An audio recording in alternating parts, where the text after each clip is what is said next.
Hey everyone, welcome to Kirby's Return to Dreamland Deluxe yet again. Wait, why is this file only 19%? Oh, okay, it's... okay. I was about to say, have I made zero progress in this game? We're doing Kirby again today. Chat, if it wasn't for Resident Evil 4 demo, I might have played something else. I know people wanted me to play Donkey Kong Jungle Beat, but I was a little too tired for that today. And Kirby is like a kind of a chill game. But we're gonna just play this for a couple hours, and then I'm gonna get to sleep a little earlier.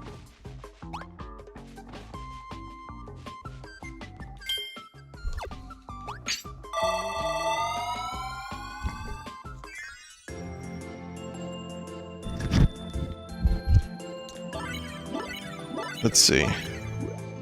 Just white wafers, okay.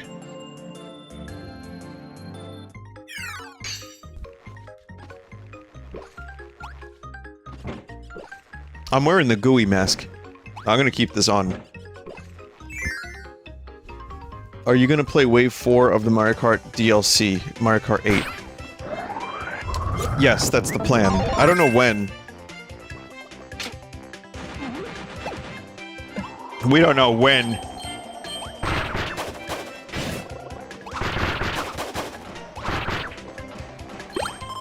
It looks like they're gonna be adding more characters, too. Best wave yet, in my opinion, says a chat member. Which is weird, because the levels were... there were 3 tour levels. Which... those have been my least favorite levels consistently. I mean, we get Birdo, which I guess, you know, that's nice, but...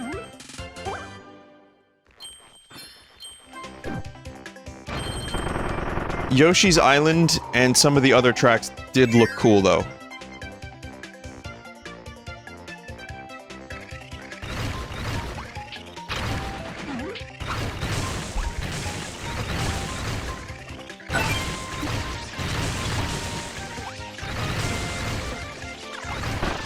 But, yeah, soon I will play that. A couple other games that, there's like that liminal space game that got a full release. Ammonanopolis or something, which I played a little bit of. So I have that, and, it looks even better than when I played it. Stone. Like, I played the demo of it, now it's out completely, it looks awesome. There's a couple other ones, too. There was, what was the...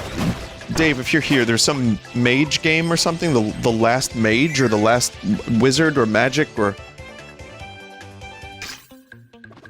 That's gonna be a The Last Spell. The Last Spell. That's gonna be a pre-record, but I'm gonna check that out.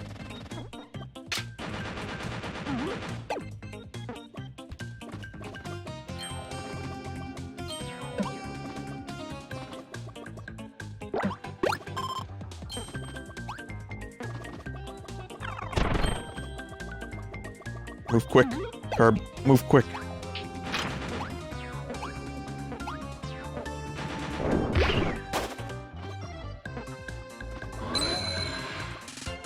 That dude was just trying to bring a key to a door. Gets killed and then the key was stolen. Fusion? Fusion? You want me to play Metroid Fusion? You can watch my Metroid Fusion from a couple years ago. I'm not gonna play it again anytime soon.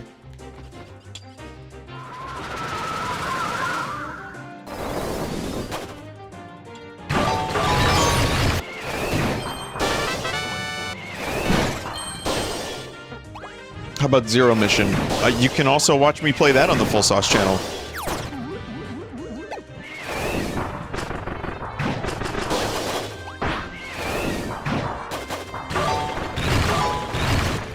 I mean, the conversations won't be as current.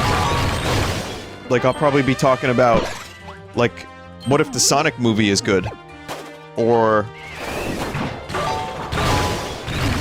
Boy, I can't wait for Star Wars Episode 8. It's gonna be amazing. But, yeah, I'm not gonna be replaying those anytime soon, as much as I love them. It's already like a Sisyphean task. You know who Sisyphus is? He pushes the boulder up the hill infinitely. You know. But it's already that kind of thing in trying to play all the games that people want me to play. And keep up with new releases as well. Sisyphusy.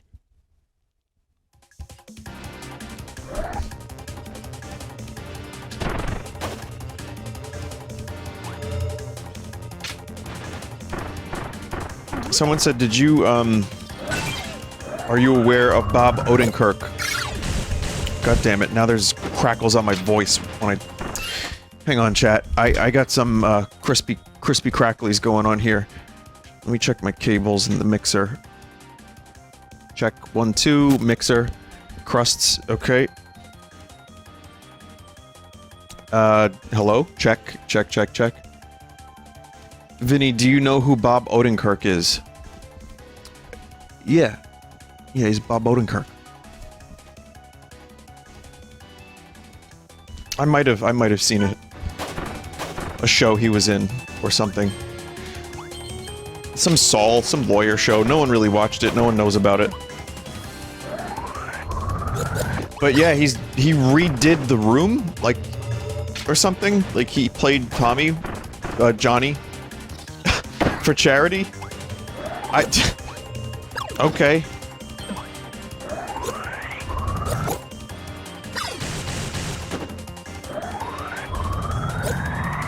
Yeah, he did.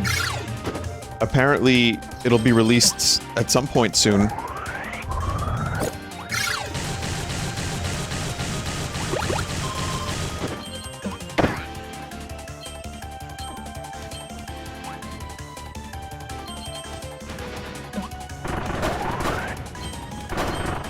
That's like a really, really bizarre crossover that I would have never expected. Oh god.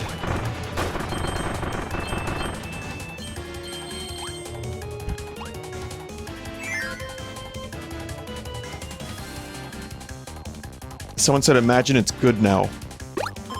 I mean, with that script... I don't know how good you can, like, get that, but... I would rather it be funny than good. Because if that was good, like quote-unquote good, it would be the most boring script of all time. Like, the whole concept of that movie is just, like, boredom.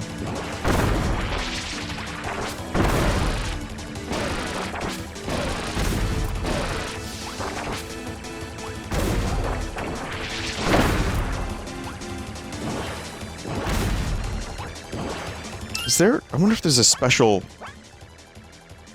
thing you can do here. Oh.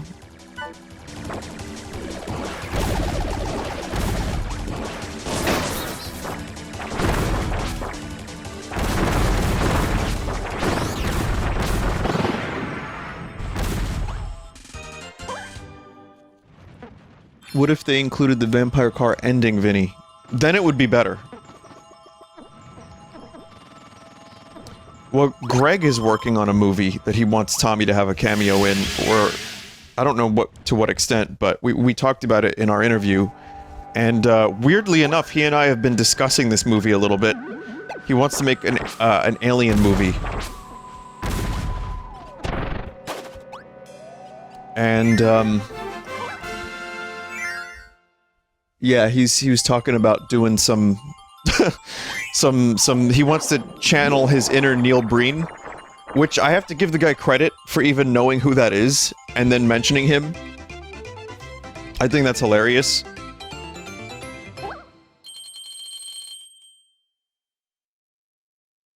But yeah, Tommy would probably just play an alien. Will you be in it? I don't know, I wasn't... Nortz could be in it. I don't know if I would be in it.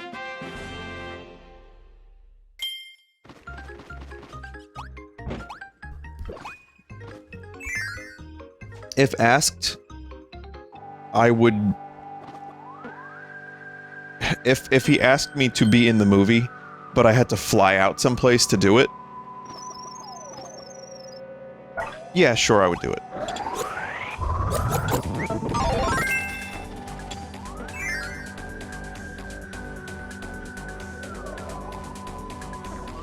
Listen, it's not every day that a cast member of The Room asks you to be in their film. Fucking do it.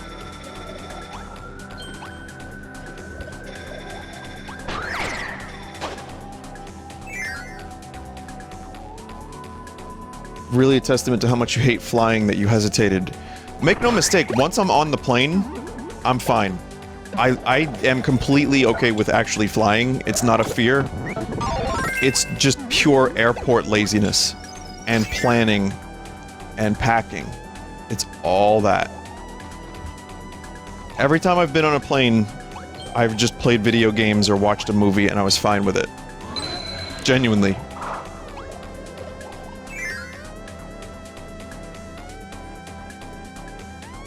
But I would do it. I would do it for the right reasons, like in regards to being in a movie.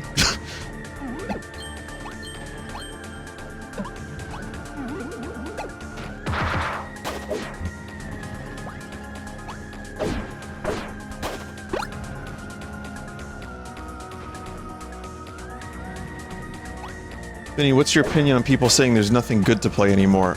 Oh, I already talked about that last Kirby. That's not really a conversation that needs to re-happen. Re-happen? Happen again.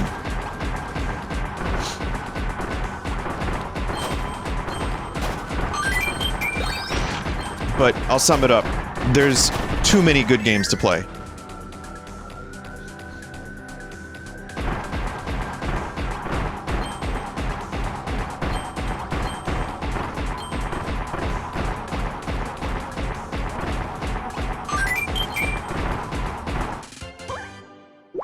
Name 10 games. Okay. Kirby, Return to Dreamland Deluxe. Kirby Superstar Saga. Superstar. Kirby... Forgotten Land. Kirby Planet Robobot. Kirby Triple Deluxe. Kirby 2. Kirby Air Ride. Jackie Chan. Ah, shit. Kirby 64. Kirby and the Amazing Mirror.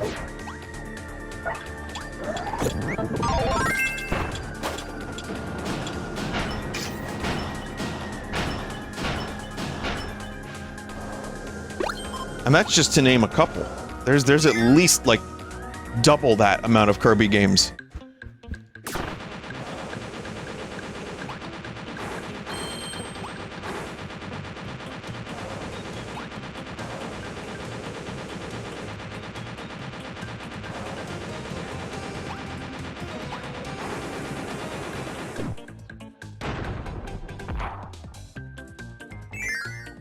Damn.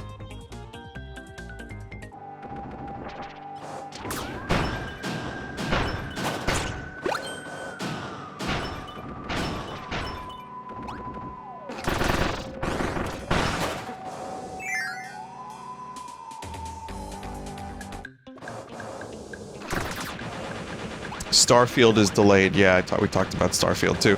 I don't really have any I don't really have the highest expectations for Starfield.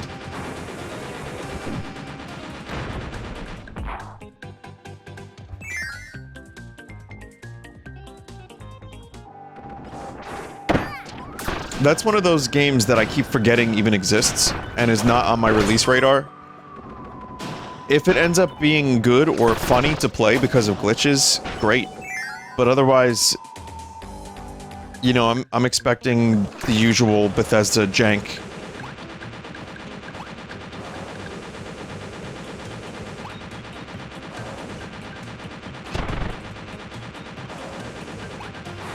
No, it's good, chat. I'm gonna do this one more time and I'm gonna get it.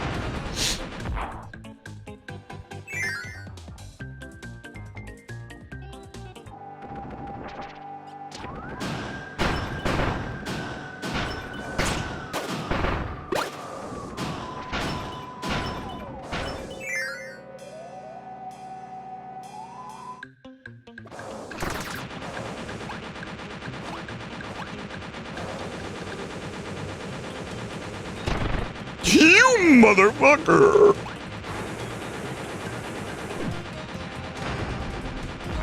Chat. Oh, go. Oh, down! I thought chat was saying, like, use the slide by pressing down.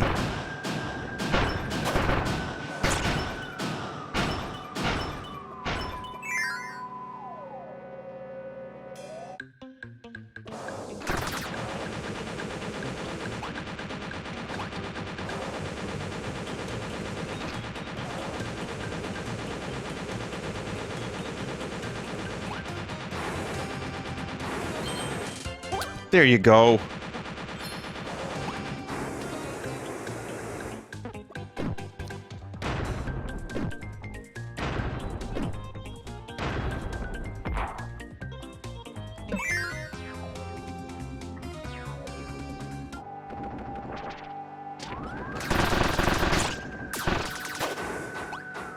Yeah, curb.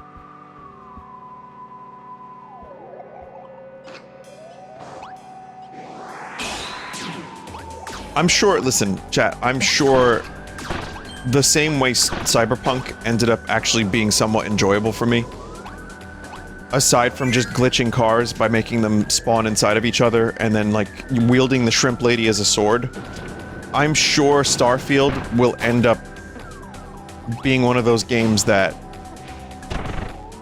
just gets addictive, because it ends up being, you know, open world, like, just explore and find things, which I like. I like the genre of just explore and find things. But, like I said, it's not... I'm not, like, anticipating it with great excitement. I'm just kind of like, yeah, oh, that exists. I'm sure it'll be fine. Sure you talked about this. How do you feel about the $70 price tag for Zelda? Well, we recorded another Forest episode, Sons of the Forest, out... Yeah, so episode 3 of it. And we talked about it. I'm lucky I can afford stuff like that. And, you know, some would say, well, it's only that game, it's only $10. Then there's the voucher. And you can do the voucher thing and, you know, save money. And that's fine. But it is an industry-wide precedent that's being set. And Square is doing it, and other companies are doing it as well. But Nintendo doing it, it doesn't surprise me. Just because Nintendo has made some... Aside from Metroid, they've made some pretty, shitty decisions in regards to, like, consumer practices. Like what they tried to do with the Mario 3D collection. So yeah, I'm not, like, surprised by it. But, I do talk about it more in detail in the Sons of the Forest.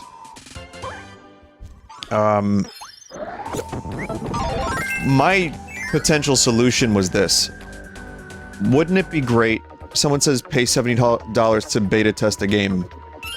Yeah, but Nintendo doesn't... If you're referring to Nintendo for Zelda, at least give them the credit. You're not getting a beta test. Like, a lot of companies will do that. Usually Nintendo, like, ships finished products. You have to give them that. I mean... Nintendo and Game Freak are different companies, chat.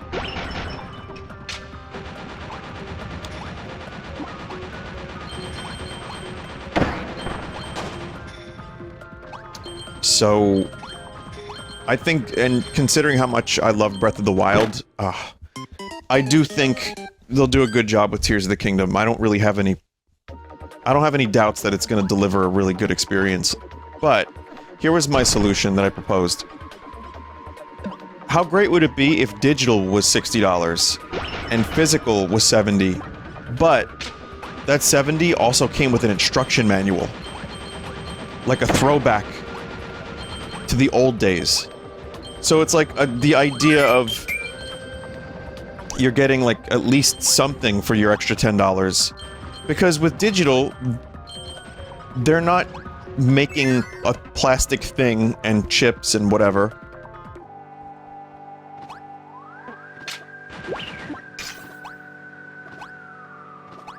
So yeah, I mean, if they want to charge that much for this game, I would be more happy with a, I see people resistant in chat already, which is fine, but...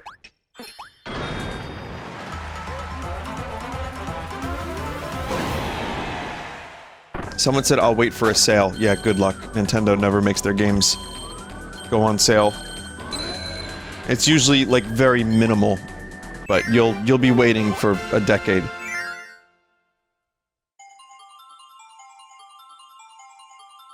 Someone said $10 for a useless book that only Nintendo adults would care about. Wow, you sound like a bundle of fun.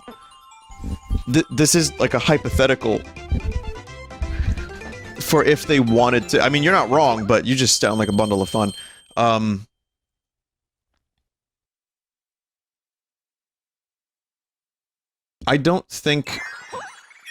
really don't think that the $70 price tag is gonna... Well, it'll be a standard. Give it a couple more years.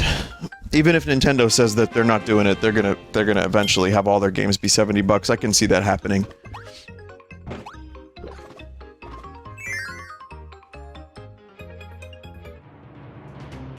But I like the idea of, like... Okay, put it this way. I like the idea that a digital edition could be a little cheaper.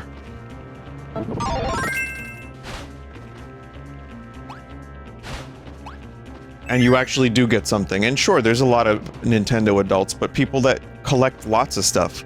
And if they want to spend the extra $10 on some stuff, who cares? At least if you're doing digital, that would be nice to have like a little bit of a discount. That's the other thing I hate about Nintendo is the Nintendo Switch tax of like indie games.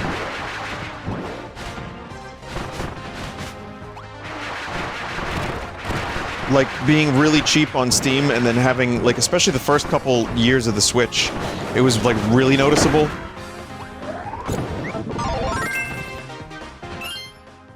Let's see. The snowy mountains are Goriath's home. When this powerful brawler gets mad, he won't calm down, but you'll have to battle him anyway, because a ship part is hiding in his lair. Go get it.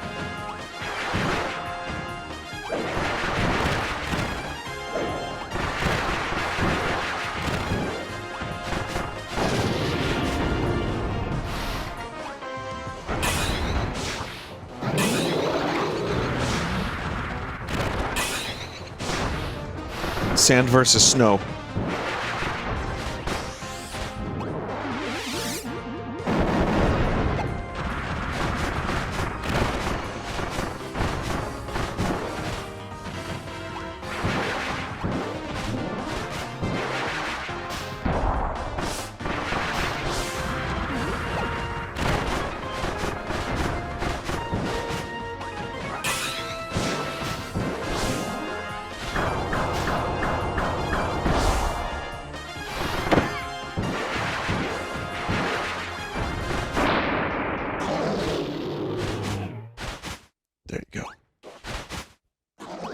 What's the phenomena in the background? Oh, that's just Duendy.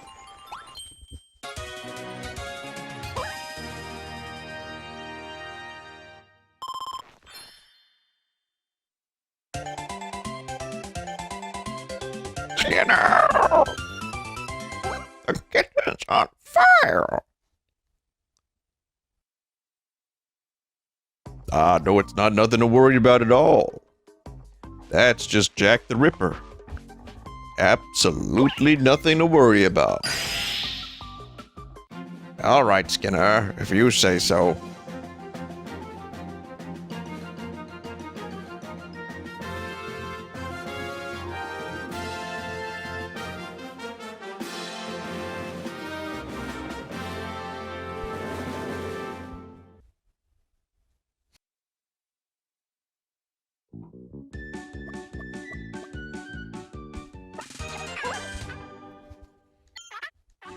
My Star Cutter finally has its emblem back. Oh, joyous, glorious day.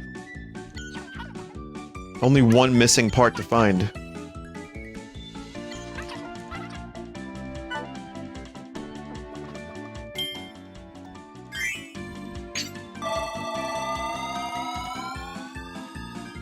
He just called Kirby an awesome dude. Vinny, I don't want to be a fuckerer, but you do acknowledge you're a Nintendo adult, right? I know.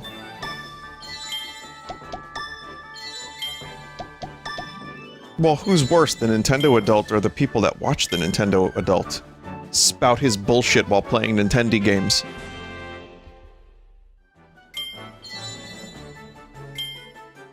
That's an easy one. It's honestly, it's just... That's not even fair. That's not even fair, that's just mean. But I would say, yeah, I acknowledge it. I enjoy their games.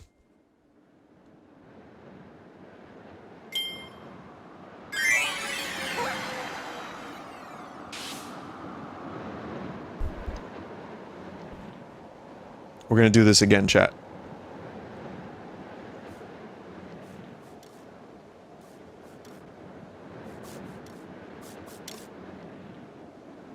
I don't think I'm gonna end up doing this any better than I did the other night, but... Here we go.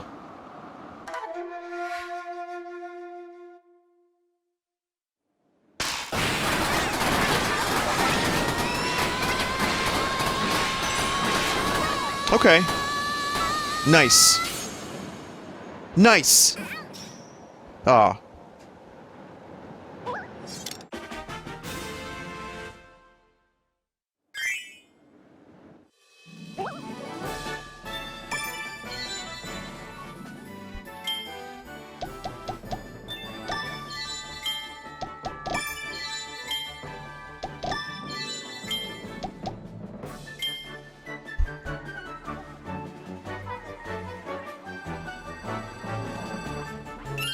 Cool. Dildo.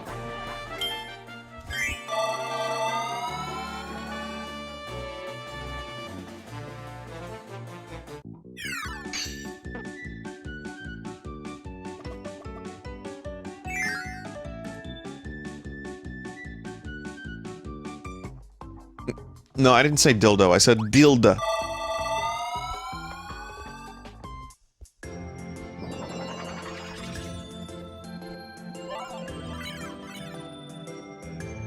Oh, that's just dilda. Nothing to worry about.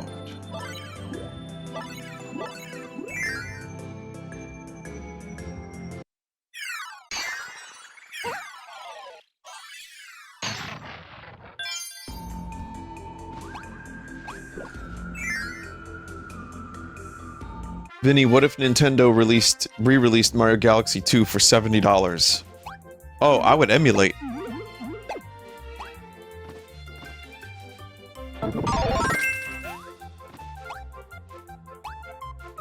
There is no world in which that would make any fucking sense, though. Unless it was a full remake, like what Capcom is doing with Resident Evil. Because Metroid got a full graphics and control overhaul, and was $40.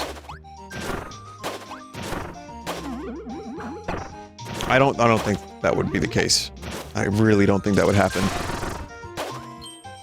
And then, you know, they did the Mario 3D collection for $60, which came with 64. And Sunshine and Galaxy, which... The limited time only shit, like the fucking Disney thing that they tried to do, was awful. And the fact that they didn't really add very much to the games, if anything, for $60, even that, it's like, damn dude, what are you doing? Galaxy 2 should have been in that collection. That would have, had it been a better value at least.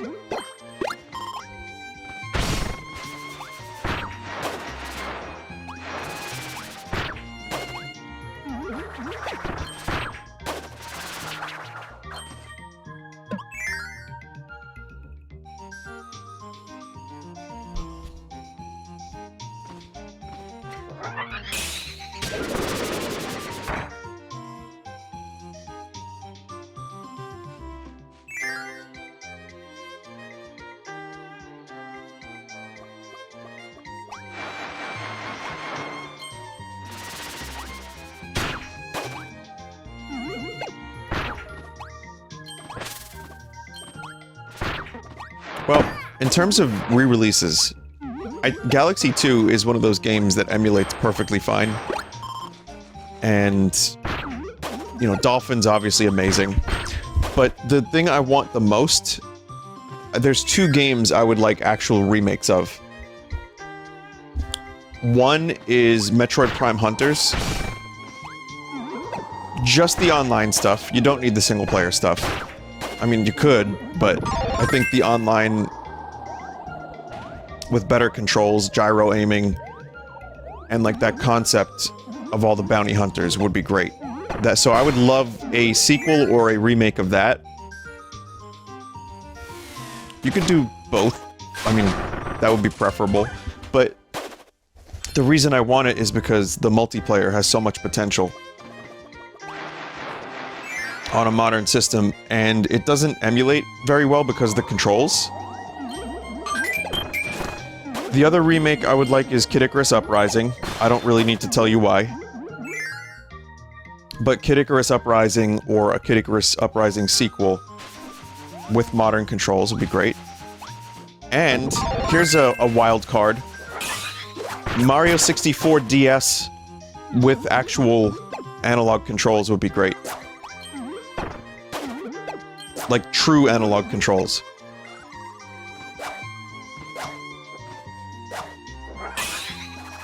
Already a thing. There's a Mario 60... Here we go again. There's a Mario 64 speedrunner who played it for the first time recently.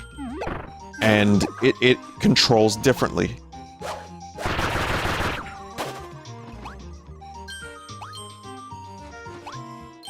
Updated minigames would be nice, yeah. I mean, less necessary than some of the other ones, but I wouldn't mind.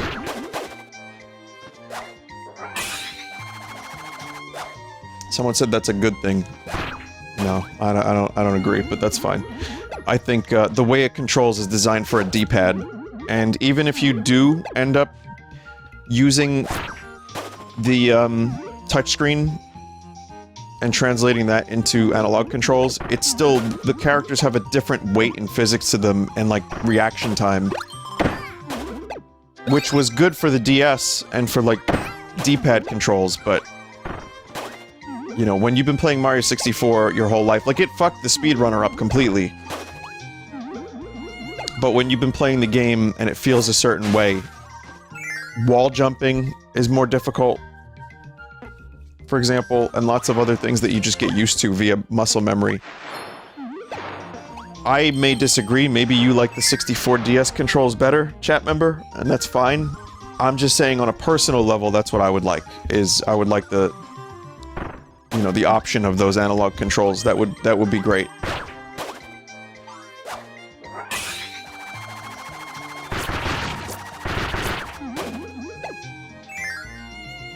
Why are the speedrunners the authority on how a game should feel to play? Okay. So that's one example. I'm making an example of someone who plays Mario 64 for a living. And I also have noticed the control thing, even when trying to emulate and using the analog input, which there is a mod for. It's just, it's not the same.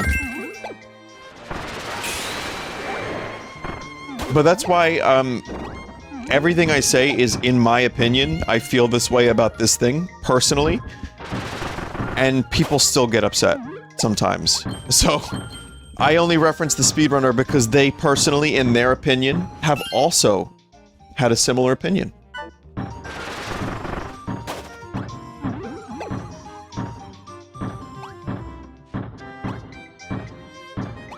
But this happened too last time I played Mario 64 DS or talked about it. Every single time, there are people that die on the hill of Mario 64 controls are the same, or they're better, or they're fine. And it's like, I'm not gonna win this one, so I just tell you how I feel about it. God bless you, or devil bless you, if you like the controls as much or better, but I don't.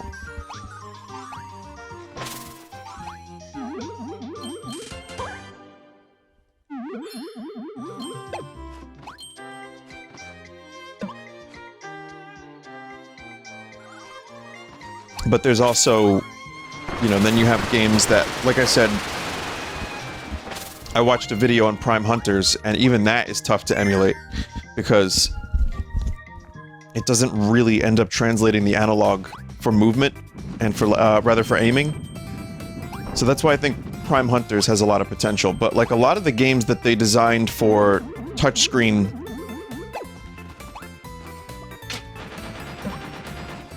like there's some really good ones, and I would like to see those, like, have updated control schemes.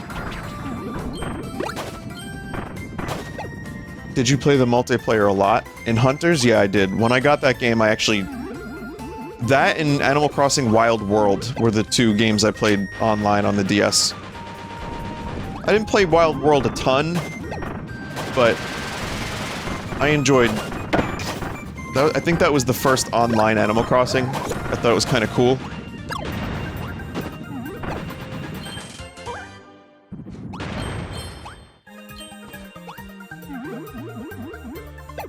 You didn't play Mario Kart DS? Oh yeah, that too. Forgot about that.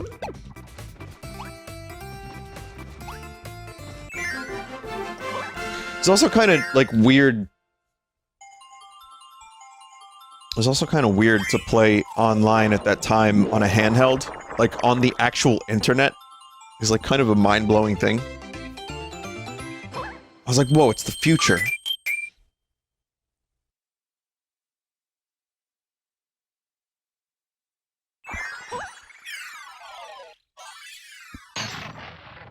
And the connection was stable? No, not really.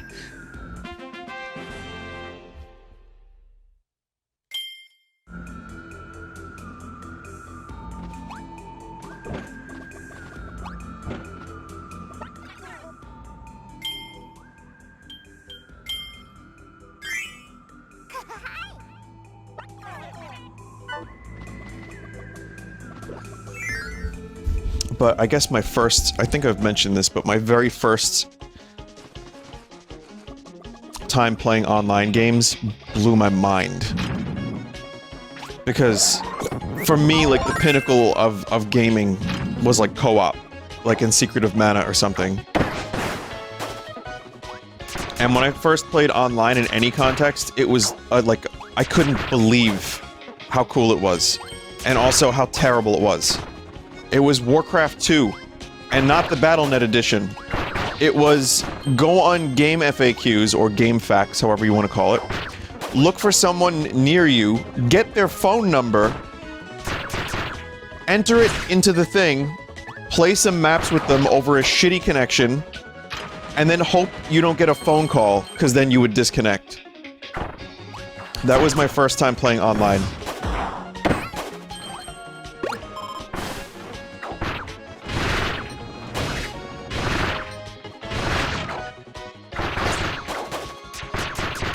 How old was I at the time? Oh, or how old am I now? I'm 37. So I guess that must have been when I was like 12? Sounds like a nightmare. Oh yeah, it was terrible. Eventually, one of my friends got the game, and we played it together, Warcraft 2. But, that still didn't stop people from calling, and then the connection from getting interrupted, and then you're basically screwed. And then I guess my next online experience was Half-Life multiplayer, which was a little bit more intuitive with the server browser. And then from there it was Team Fortress Classic, and then Counter-Strike. And I just became obsessed with Team Fortress Classic and Counter-Strike.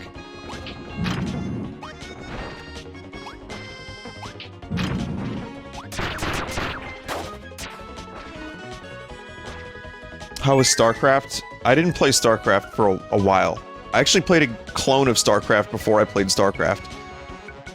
I mentioned this, I guess, on some other stream at some point, but I played a game called Dominion, which was a shitty StarCraft clone. But the reason I played it is because it had a demo, and StarCraft didn't.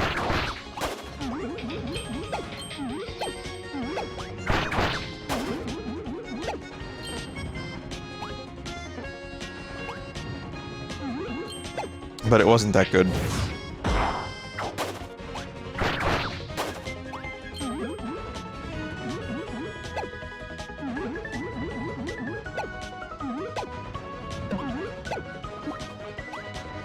Oh shit.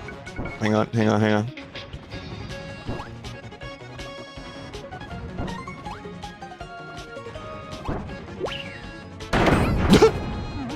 They're all dead.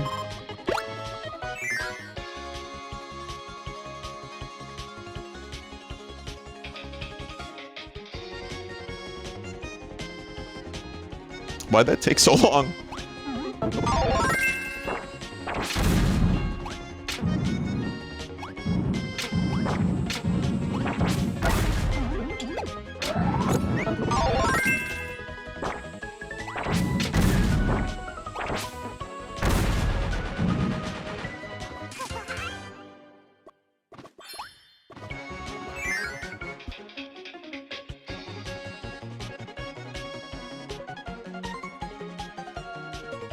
Did you see that The Hurting is getting a 40th anniversary reissue? Yeah, I saw that. It's a Tears for Fears album.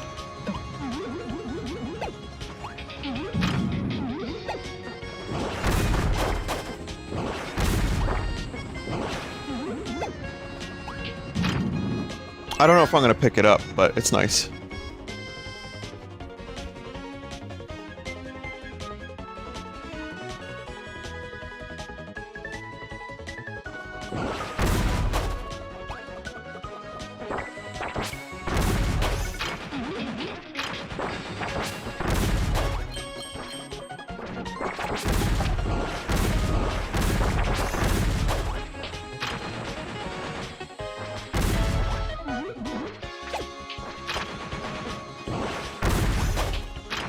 Cheeseburger.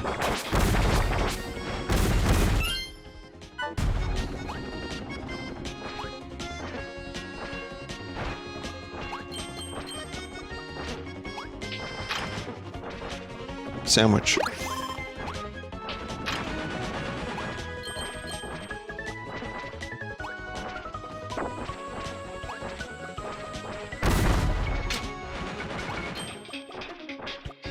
I would assume, chat, I'm not missing anything by leaving them in there, right? Oh shit, oops. Now they're easy.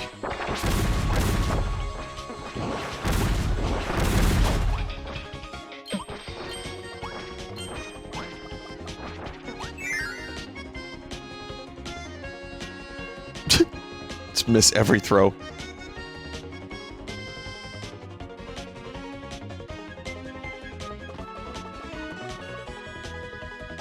This is what happens when you press down on the right stick.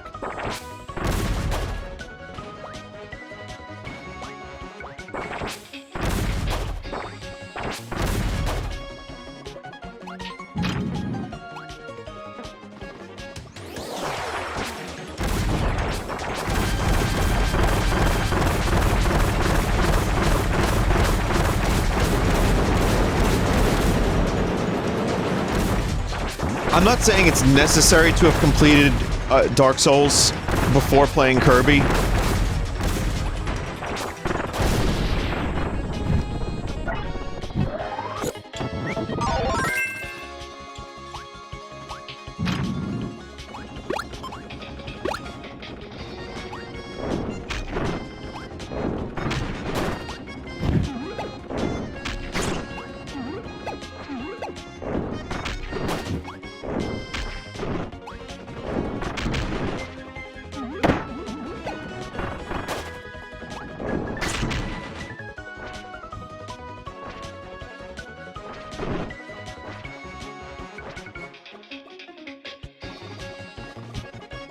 Oh.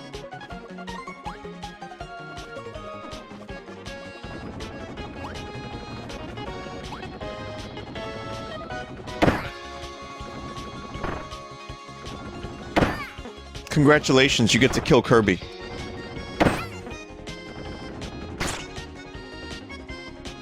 No, you don't. Wow. Even when they're trying to kill Kirby, they can't.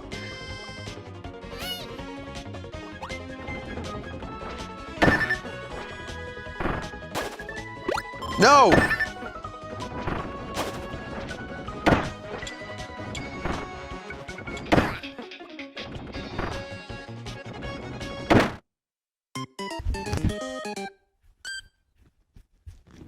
You've hurt Kirby 10 times.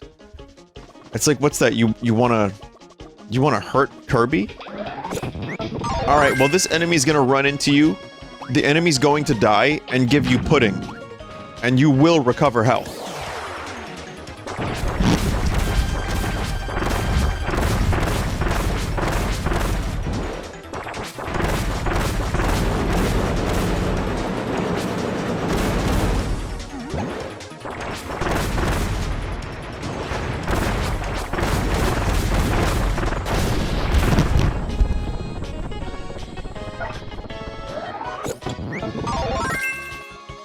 Okay, chat, this time I'm gonna be good at video games. Watch.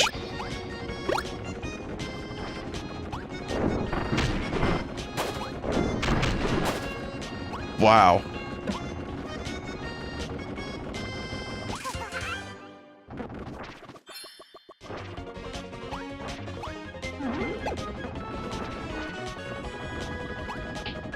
It's weird going from Pizza Tower to this.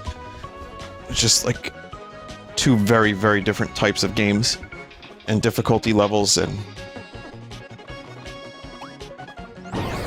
yet there is still some DNA. Like Peppino's DNA is all over this.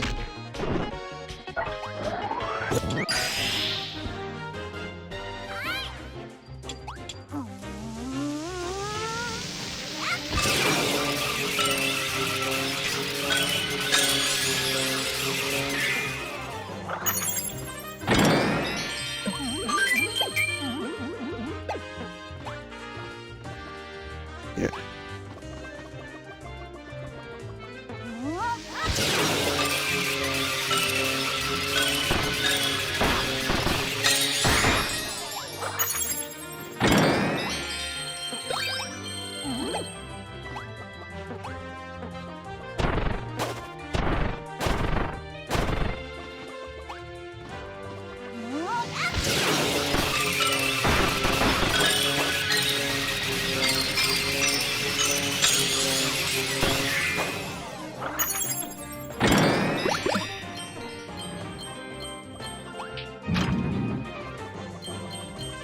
Wait, whoa. Hang on.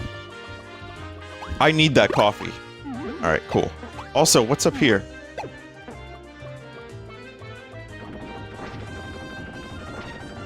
Chat, is this a bullshit direction?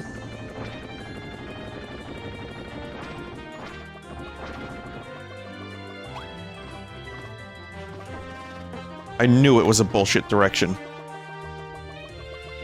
Sometimes you can just smell bullshit.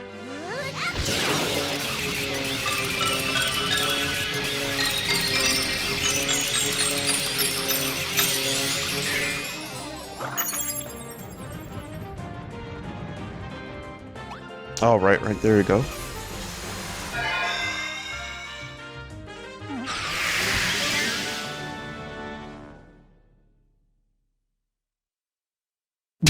Vinny, what kind of shit do you think Mario's shoes smell like?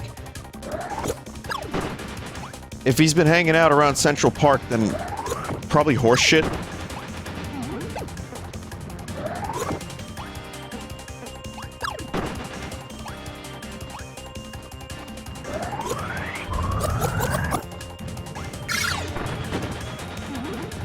Otherwise, just paisano shit.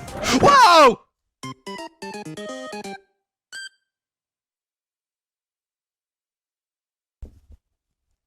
Koopa guts.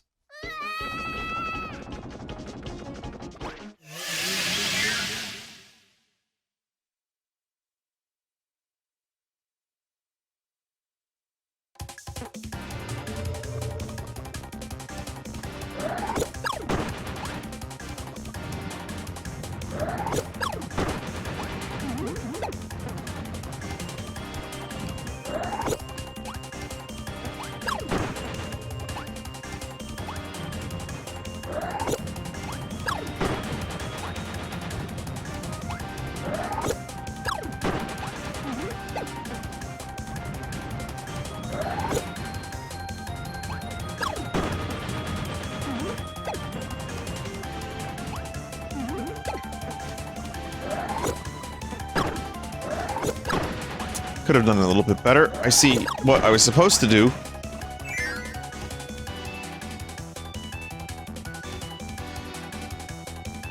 Vinny, why does the Switch have a touchscreen if none of the games utilize it?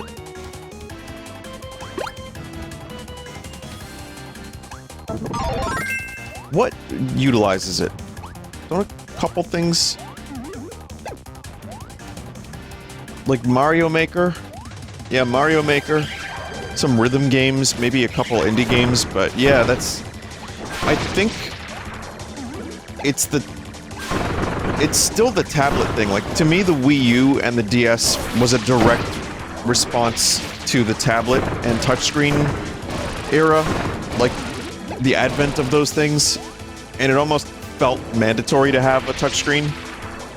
I feel like if Nintendo wanted to just forego a touchscreen, they could kind of do so pretty comfortably now.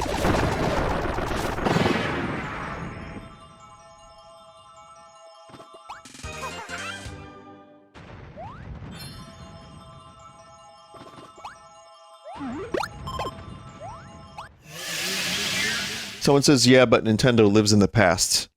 They do sometimes, but they also have innovated.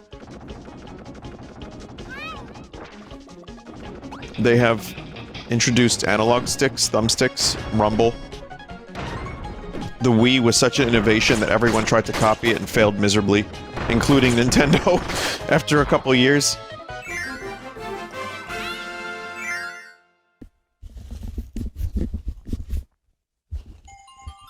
But, yeah, they're, like I said, Nintendo's a fascinating company. They're weird. They both are frustrating and have a lot of innovative and interesting things that they've released. But they do live in the past with their online, for sure. Their online network is like... maybe if someone calls the 56K, I'll disconnect.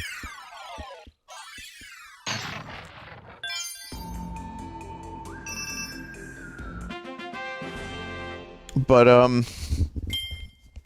yeah, if they do this Switch 2 thing, whether it be, you know, like a kind of a just enhanced version of the Switch, or a completely different console,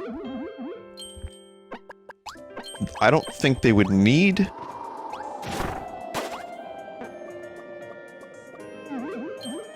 a touchscreen.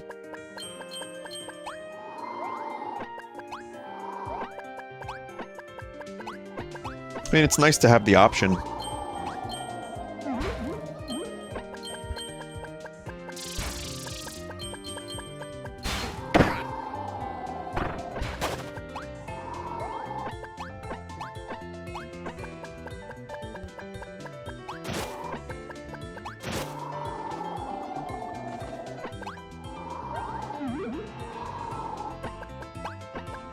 Get that one up.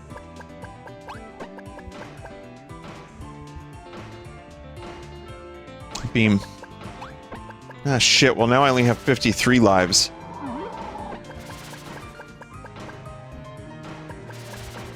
Rumors say Switch 2 could be announced as early as this year. Yeah, and Metroid Prime Trilogy is real, sure. Oh, wait.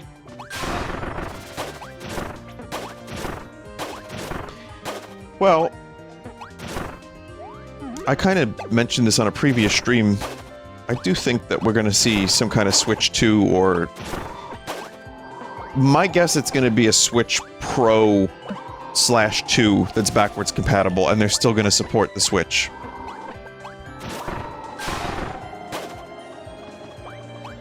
But I don't know what they would call it. That's the one problem. There would almost undoubtedly be the Switch in the title. But you don't want to call it like Switch Series X. I mean, I guess you could go the PlayStation route and just call it Switch 2. Don't call it the new Switch. Oh god, please do not call it the new Switch. The Super Switch is both nostalgic and I guess that could describe it pretty nicely. Super Switch. It's fairly simple, has a decent ring to it.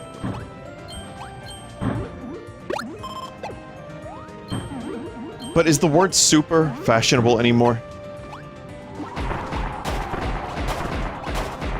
It's not the 90s anymore. On some level, you need like cool numbers and letters combinations, like Switch NX3. or something. I don't know.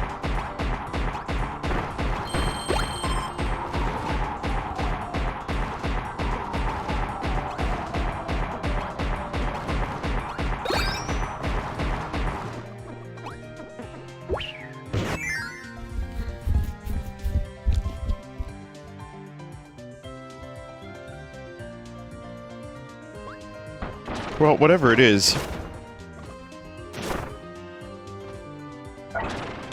I do think that I could easily see it being announced this year.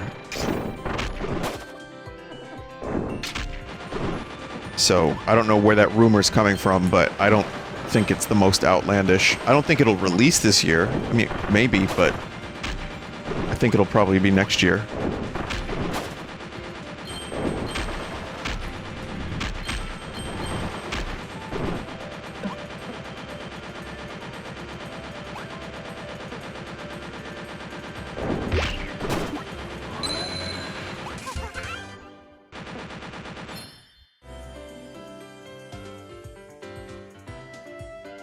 Remember though, Nintendo's kind of competing with Steam in a weird way. I don't think I don't think there are as many Steam Decks in the wild as there are Nintendo Switches. But just in terms of like functionality and raw power, you know, if you're a PC gamer, you do have the option of getting that instead of, you know, 8-year-old hardware, almost. I would say it's not necessarily competition, because as long as babies can still play their baby games, myself included, look what I'm playing, I think the Switch will always have a market with the casual audience.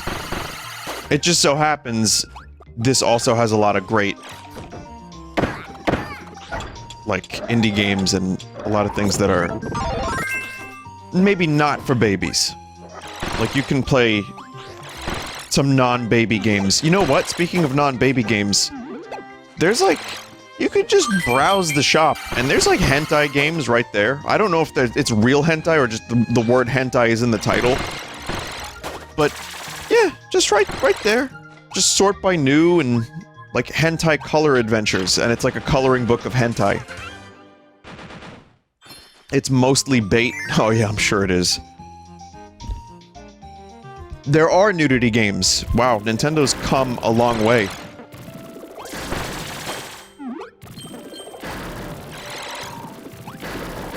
But yeah, there's also, like, stuff like that, and then there's stuff like Metroid Dread, which is not the same audience as Animal Crossing or Kirby, you know, necessarily.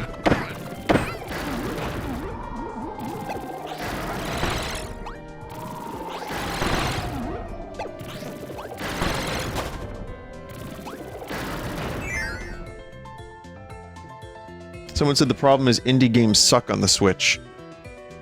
I disagree. I think Slay the Spire is great on the Switch.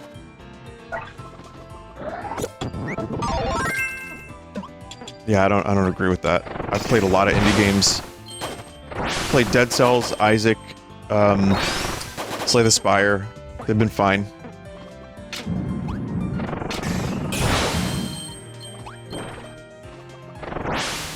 There are games that launch in piss-poor shape, and if the developers, like, give enough of a shit, they have to then update them. That's been one issue, for sure.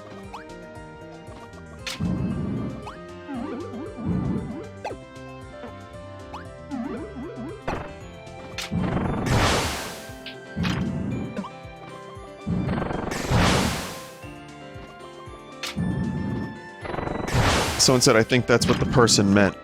Okay.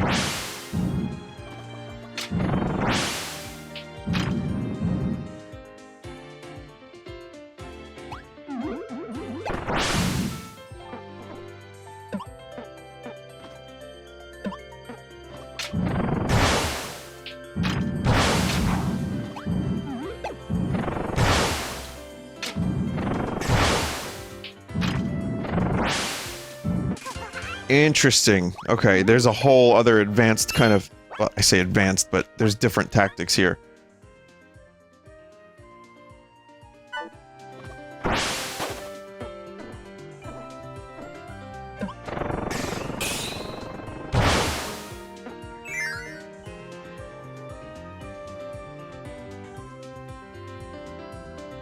Should they make a new Smash or just re-release Smash Ultimate with 5 new characters?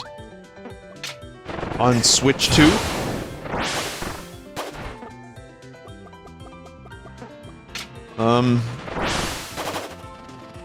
Well, if Sakurai has nothing to do with it anymore, then whoever's making the characters really needs to understand Smash. Like, hopefully there is someone that can do these things. But I also don't think it's fair to ask Sakurai to do more Smash Brothers stuff if he doesn't want to do it, and I can't fucking blame him.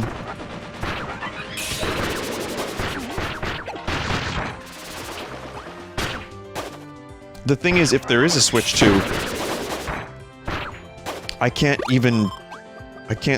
see there being a reason to re-release Smash. Just, you know, keep selling the old one. I guess the problem is then, how do you make more money? Because, you know, you need, like, marketing and visibility and hype and new things to keep a thing selling. I don't think a new Smash game... We've talked about this in the past. I don't know what you do with Smash from here on out, but it sure as fuck isn't just topping Ultimate, because you can't. It's already got everything in it. So either Smash Brothers just becomes a platform where it's just like a Fortnite type thing, just keep adding more stuff and then like get movie tie-ins. Like I could just imagine Vin Diesel, the Fast and the Furious 10 come out, and Vin Diesel's in the game.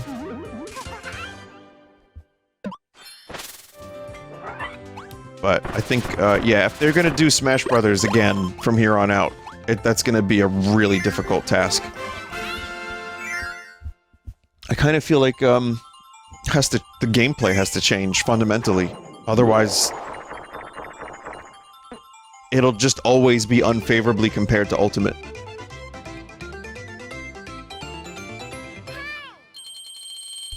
So, yeah, I guess I could see Smash Ultimate becoming a platform for like a service type game, like 40 Nut. Switch 2 comes out. You know, here comes the Smash Brothers. Could also do a spin-off of some kind. Whatever that means. Someone said, please no. Oh, I don't want that. I'm telling you, I think it could happen.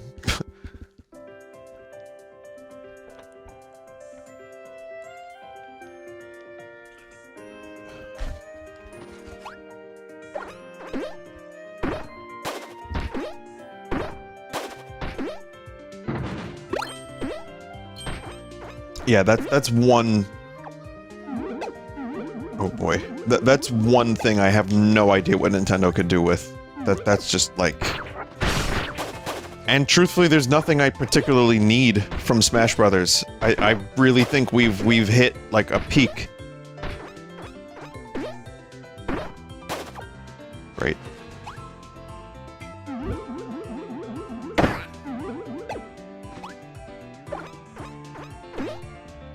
Smash 3D? Yeah, but, I mean, you know how that can go. You've seen popular fighting series go 3D.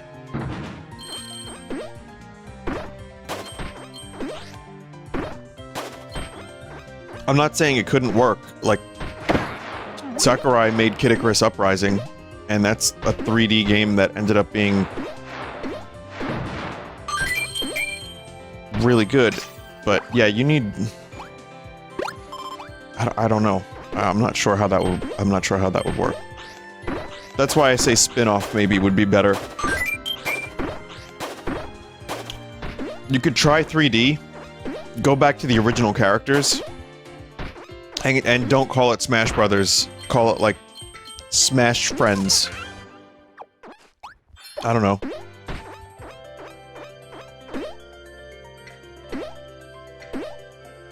Or just call it Nut Boys.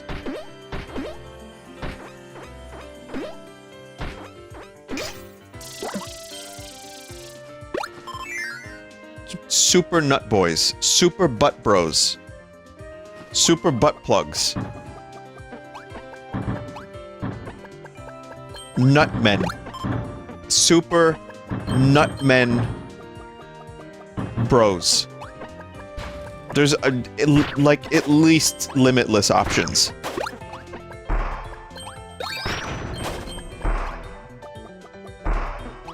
And then put Johnny Knoxville in the game as a character.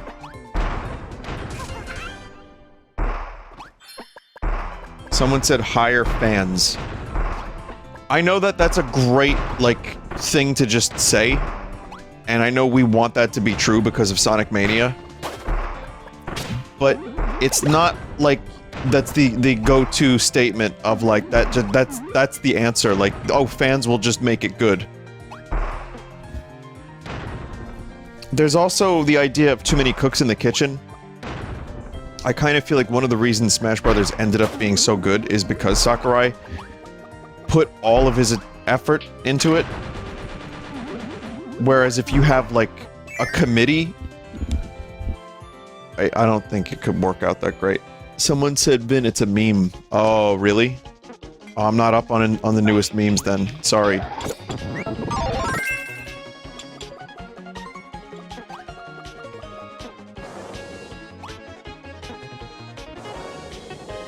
Sakurai didn't make the entire game.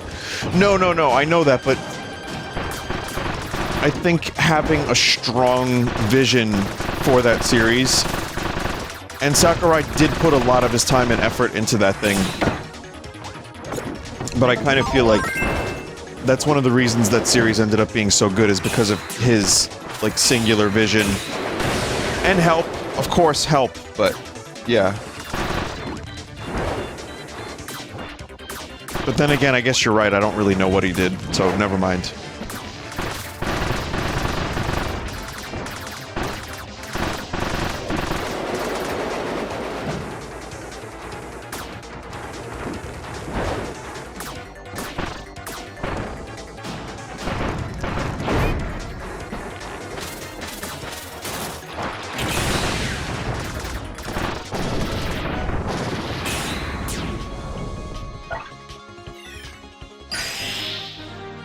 Sakurai was like the best PR face for the game, though. Yeah, I think that's very true.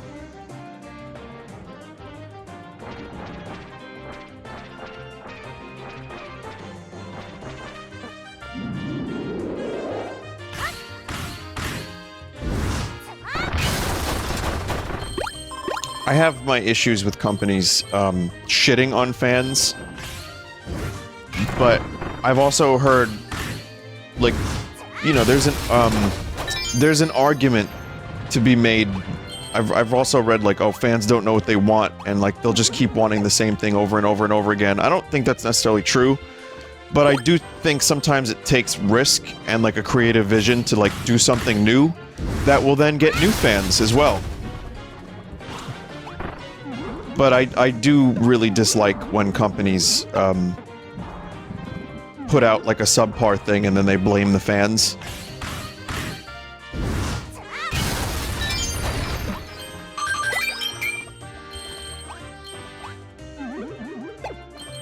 Oh yeah, it's a dick move. I mean, it probably doesn't happen as much as I think it does, but it happens from time to time.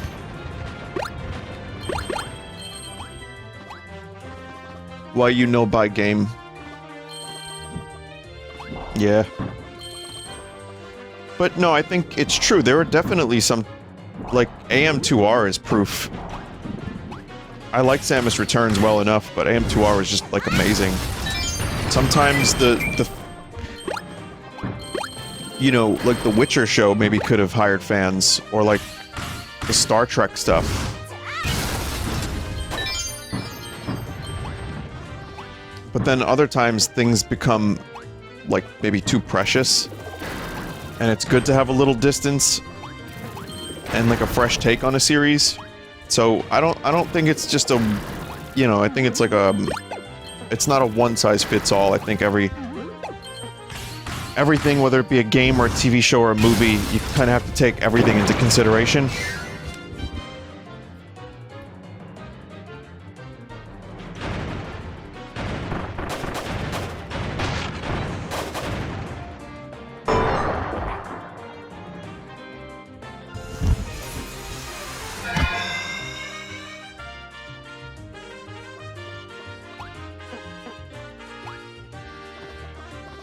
Gene Roddenberry is to blame for Star Trek TNG Season 1. I know.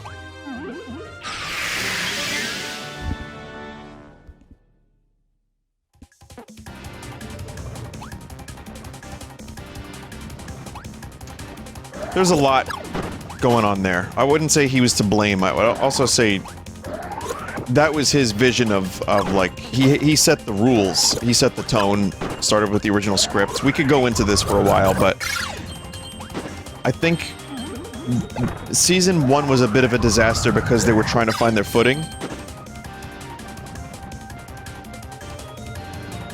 And it's true, and they were using leftover scripts, and then Season 2 was a writer strike. Like, but they were using scripts from, like, you know, years prior. And they didn't really know what some of the characters were. So I kind of feel like Season 1 was kind of inevitable. But yeah, Roddenberry definitely stifled the creative process a bit here and there. From what I've read and seen in interviews. Because he, so for those that don't give a fuck about Star Trek, Gene Roddenberry is the creator of Star Trek, and he had this thing where there were supposed to be no conflicts between any of the characters. Because in the future, we would be more evolved. And I can appreciate that sentiment. One of the things one of the things I've read about why people like Star Trek is because it's competence porn. And I kind of like that. That's one of the reasons I enjoy watching. I like to see these people explore space and do their job well. And one of the reasons I hate Discovery and newer Trek is the amount of conflict. And the fuck you! And the crying. And the science fuck yeah. And you know, there's a lot of stuff that's just a huge turnoff if you grew up watching the other Treks. And I also like the way that TNG in the original series enlightened you without beating you over the head with it. You know, and showed you all these really interesting things and possibilities through the lens of sci-fi. But then when you really thought about it, you're like, oh, I think I got it. And you come to these conclusions on your own. I really like that. But Roddenberry had this thing where he didn't want the characters to fight at all. There was supposed to be no conflict. These characters were so evolved, which the writer said was hugely, you know, stifling. Because then you have to write scripts that don't involve that level of drama.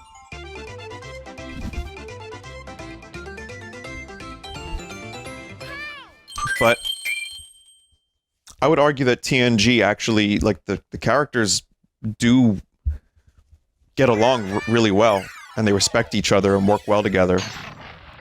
And then they managed to find other ways to do really interesting scripts. But once Roddenberry died, they loosened up a little bit on that. And then DS9 changed things a bit. Which I would argue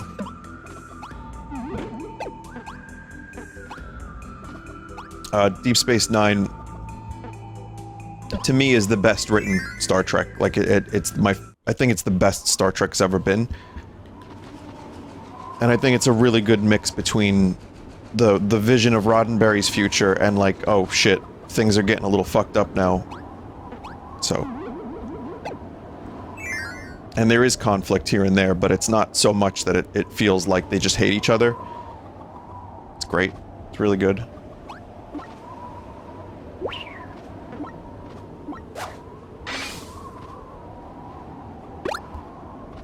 Vinny missed the secret.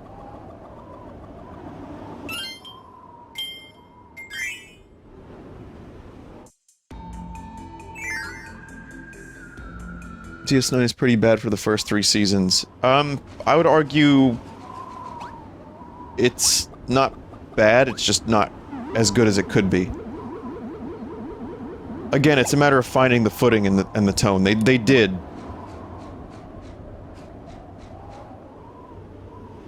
Where's the secret? Door above door. Oh, okay.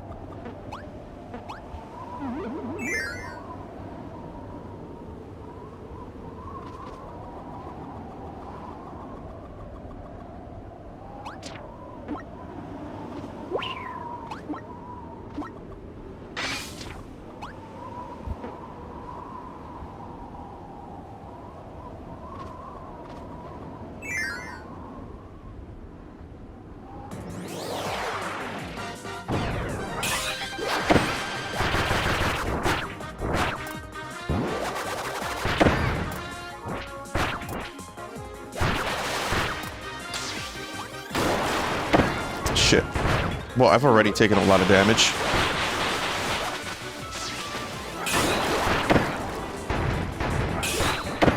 Wow.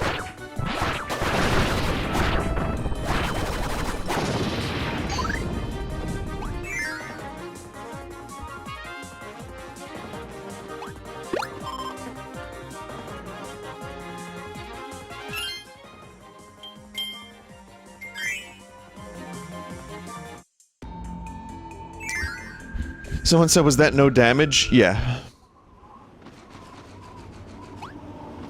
Also, just to finish the DS9 conversation, I agree that it got better. But there's a couple episodes in Season 1. There's that one in particular, I forget the name of it. Which episode is that, where it's, like, incredible?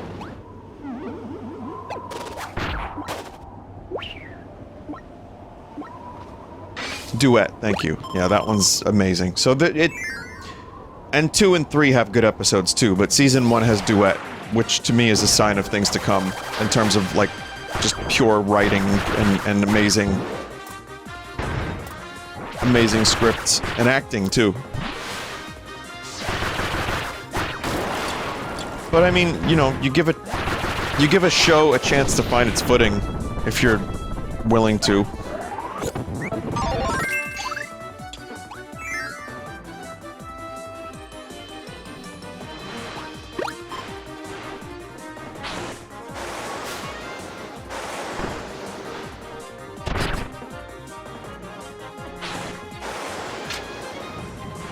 Oh.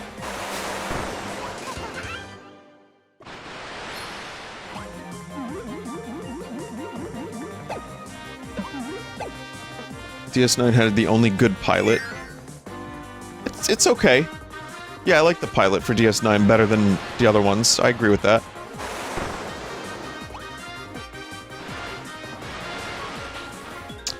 Yeah, Farpoint's not that great.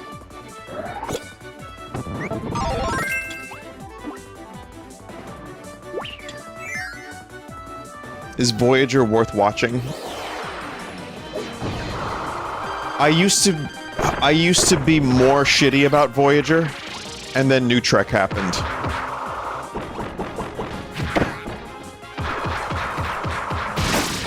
I'd still say save it. Like, watch the other ones first and then come to it.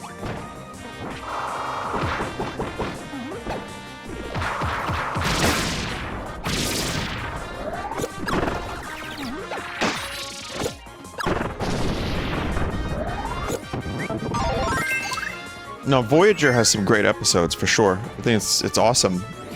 It's just not my favorite.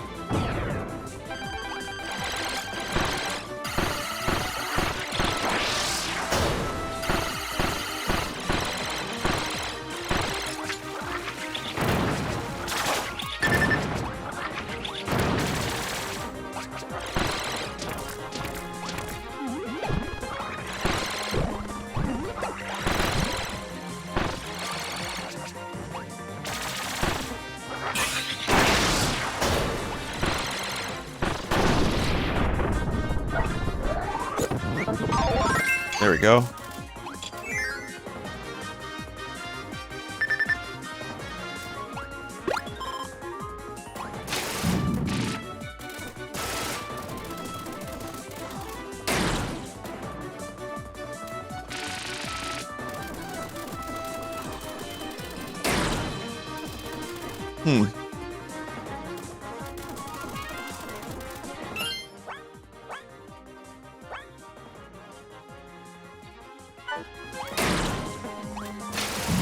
I see. I see.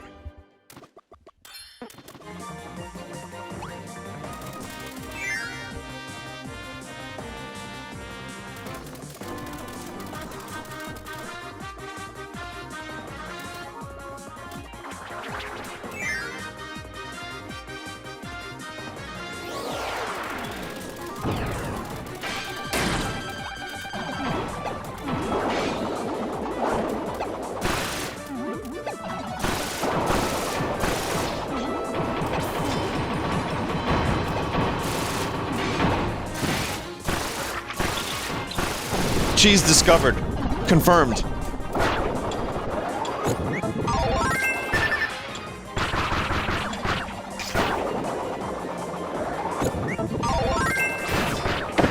Boy. I discovered a cheese and then I ended up taking a lot of damage.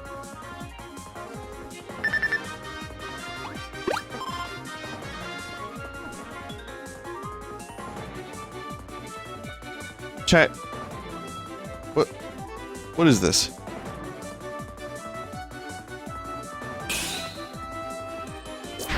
Oh, it breaks. Alright.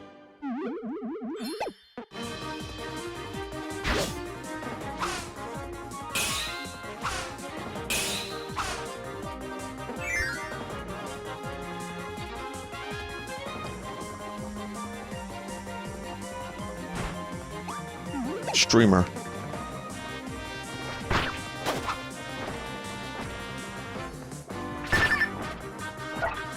Really didn't want to take that damage. The extra sauce. Just call me, my name is Extra Sauce.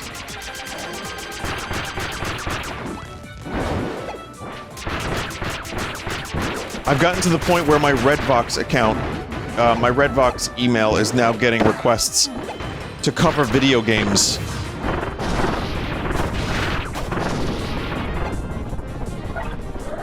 Dear Redbox, it is I, Raid Shadow Legends. We would love for you to play our game.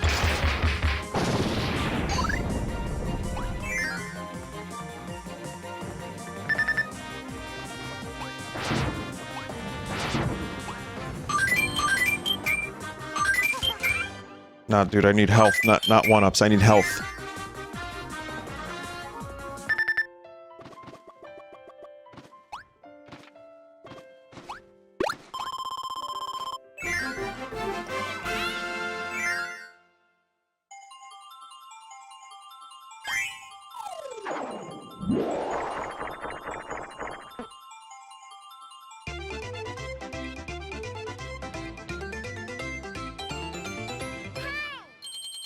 Just a part-time UFO. Could you imagine? Hello, Mr. Redvox, the extra sauce. We would love for you to get us in touch with Gray Leno, as we have a game we would think he would love. It's called World of Tanks. If he and Joel Vinesauce could possibly play the game together, we would pay you upwards of $13 US.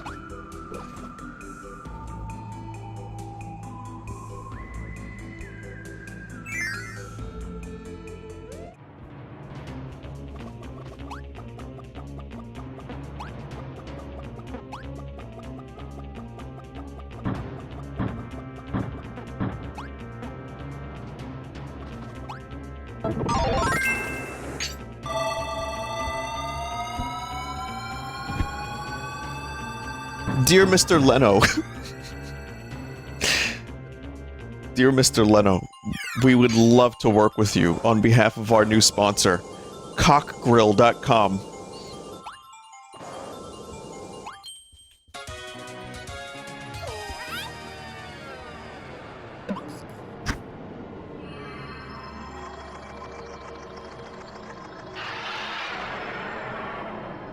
$diaperclub.com.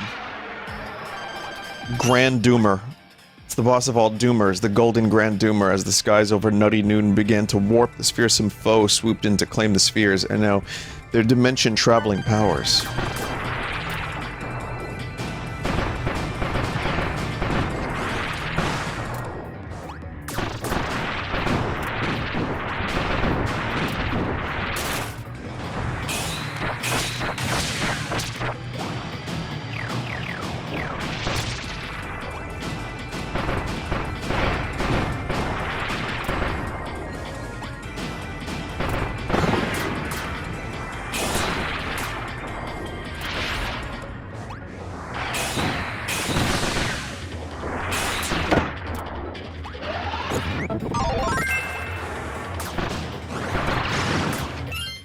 Check the specials here. Shock knuckle.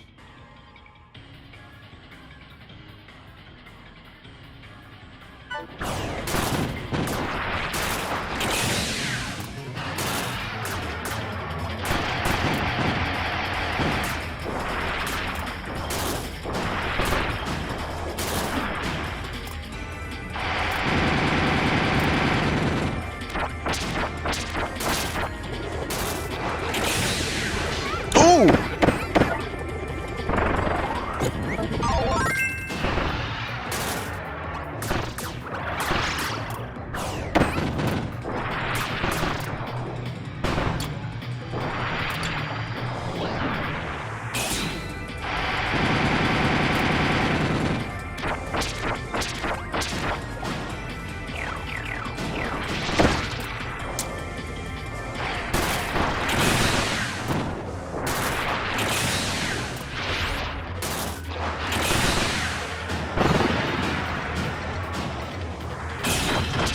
Oh no!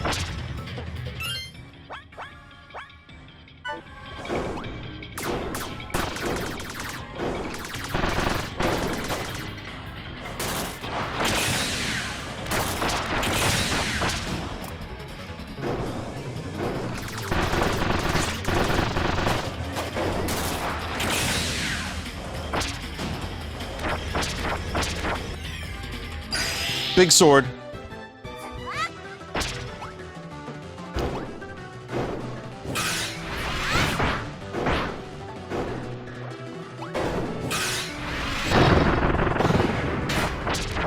Yeah, tough nut to crack, they say.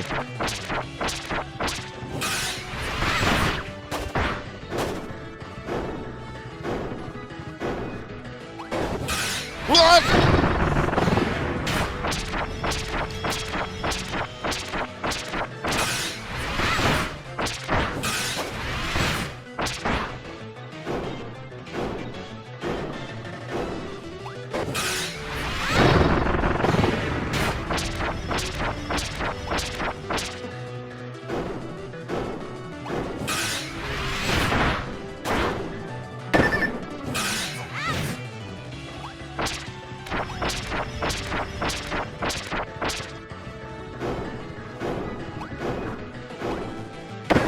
Ah!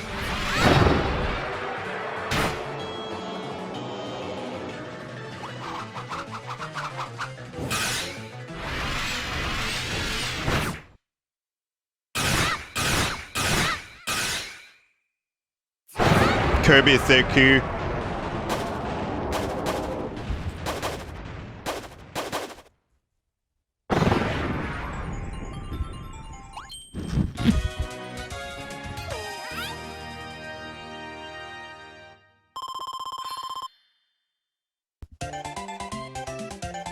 And then Kirby does a little dance and flips.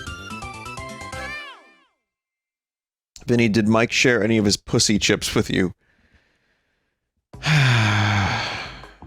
Yeah.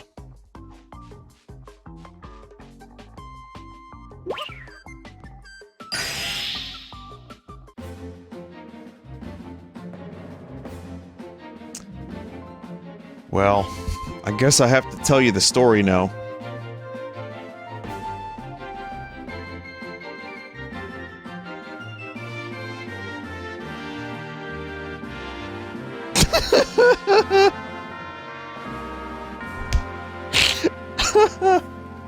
Oh, man. Yeah, I'll tell you about that in a second. Yeah, you did it, Kirby. The lore is back in business. The oars, wings, emblem, and mast, it's all there. The moment I've been waiting for, it's here. You're my hero. And here's a promise. Promise is a promise. I owe you a trip to my home. A trip to Halcondra. Halcondra exists in another dimension. It's super far away, but the lore can fly us there in the blink of an eye. Pack some snacks, Kirby. We're off to Halcondra.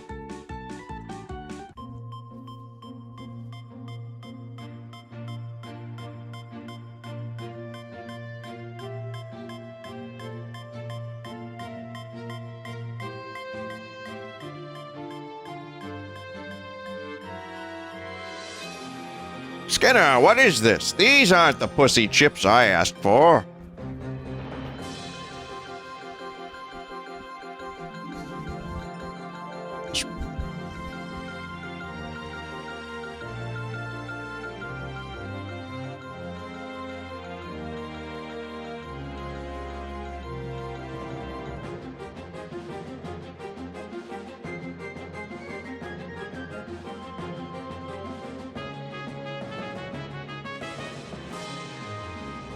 Accione! Velocità!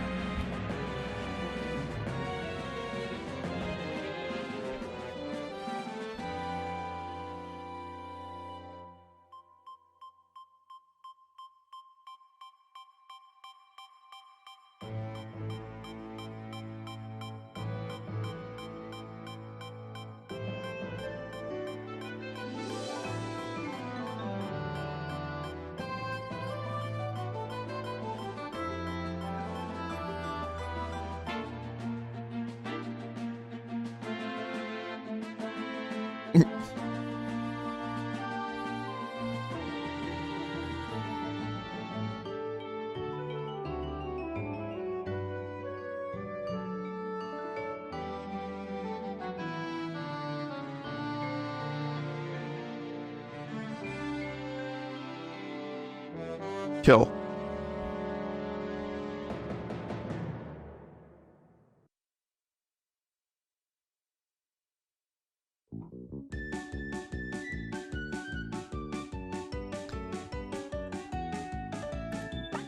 Kirby, that dragon, its name is Landia.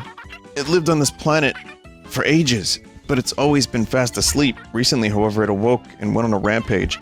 Please, Kirby, you must defeat that crazy dragon. I know I've asked a lot of you, but this is it, I swear. Okay. Okay, fine. But let me tell you the story. Hang on, let me grab them real quick.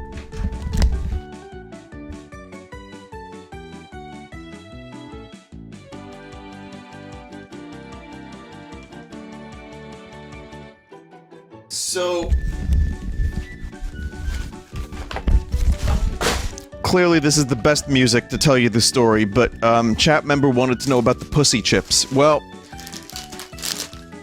so Mike got a bunch of stuff and sent it to Joel, because Joel sent me and Mike stuff.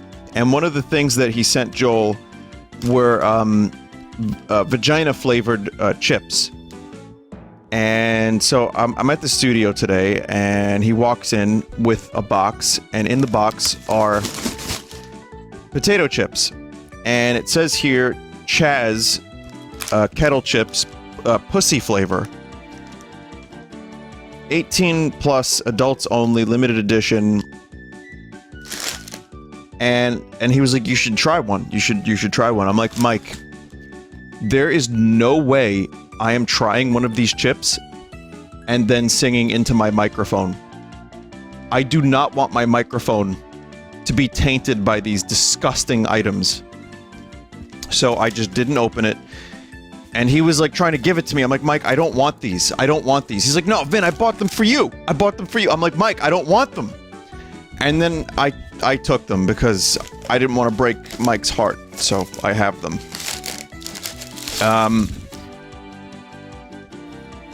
Chat, I might puke. Like, seriously, this is one of the worst things that could exist. I don't...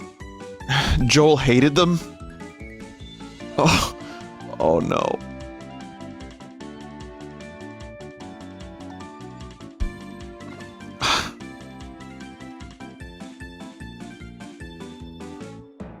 He hated them but continued eating them. Well, Joel, like, drank hot sauce and has eaten shitty beans.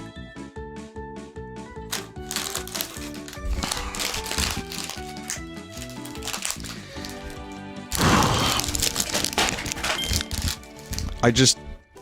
Oof. Oh, it smells weird. I think... God, chat, I think it's just like I'm in my head about this. Like, they smell weird! They smell weird!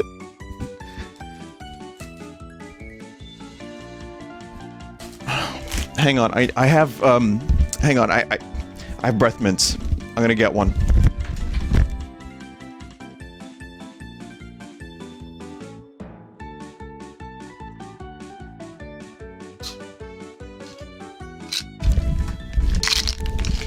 Just in case. Alright, because this is like, how do you artificially flavor something? Like, maybe, did they go to Gwyneth Paltrow for this? It says on the back, English, potato chips pussy flavor, ingredients 56% potatoes, rapeseed oil, god damn it, maltodextrin, salt, onions, garlic, sugar, cream powder, yeast extract. Oh, like, even just reading this is making me feel weird. Alright, ugh. Here we go, chat, I'm trying one.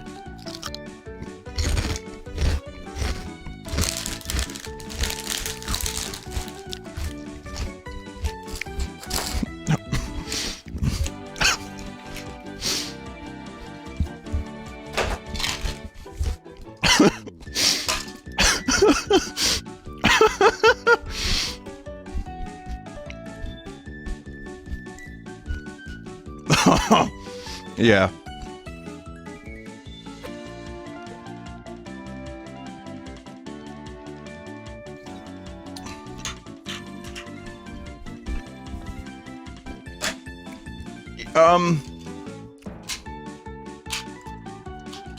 They're weird. They're just weird. That's all. It's a mental thing. Seriously, it's just a mental thing. If you just said, hey, bro, eat these potato chips I laid out on this plate, these unmarked, unnamed potato chips, like, you wouldn't know what they were. It's just the packaging. It's a novelty. That's all it is.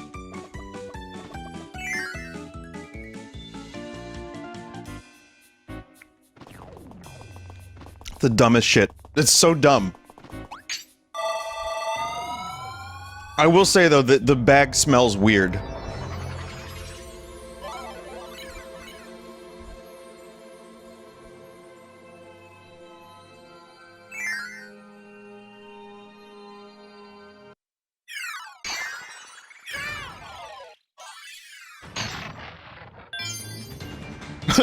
Now eat the dick kettle chips.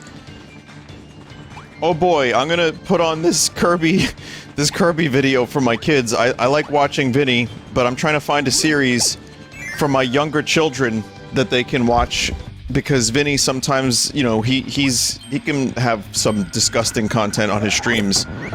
But what could go wrong if I play this new Kirby series? I don't even need a babysitter.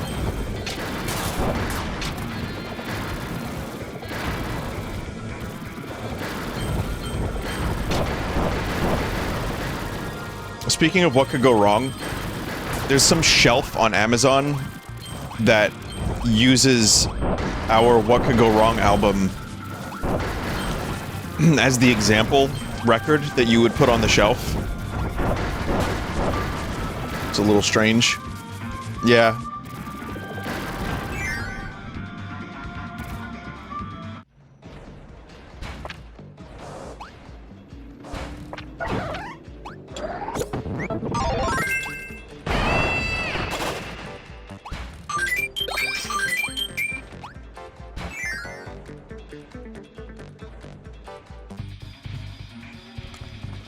Mom! Vinny was eating, these, really cool potato chips, and, I wanted to try them out, because, you know, I really like potato chips, and this flavor sounds really cool. I was just wondering if you could buy them for me? Tucker, we already have chips. No, Mom, we don't have these. You gotta order these special. It's like, you know, I don't know, $15 for one bag of chips? Tucker, what are you talking about? No, Mom, I swear it's worth it. I swear.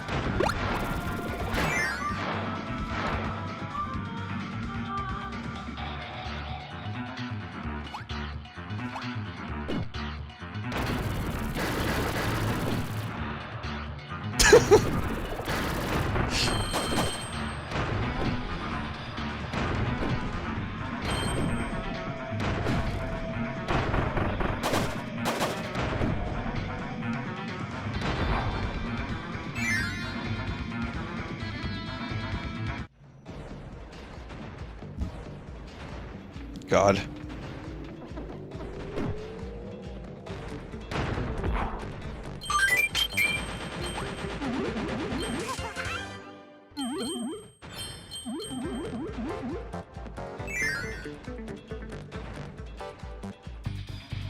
You should make your own and call them Chipusi. I'll just... Yeah, I'll do a ghost kitchen. That's another thing we were talking about in the forest. Episode 3, which has not yet been put to full sauce.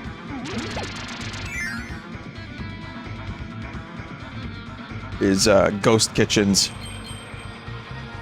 And how, like, they encourage influencers that have an established audience to get involved so that they have, the name, like the brand recognition.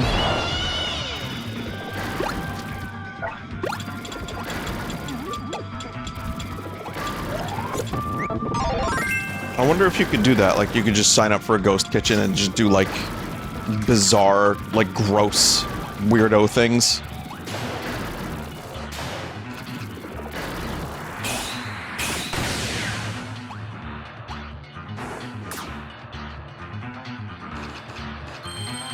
What the heck is a ghost kitchen? Alright, chat member. Do yourself a favor. Go on YouTube. Type, Eddie Burback Ghost Kitchen. Or just look up Eddie Burback's channel and watch his video on ghost kitchens. They're basically on, like, DoorDash apps. And they have crazy names like Super Wings. Or like NASCAR Wings. Or like, Cock Burger or something. And the restaurants aren't real. Like, they're basically, like, cooking these ingredients out of an Applebee's. That's the whole thing. So it's purely just, it's like designed to, or Pasquale's Pizza, which is just Chuck E. Cheese, yeah.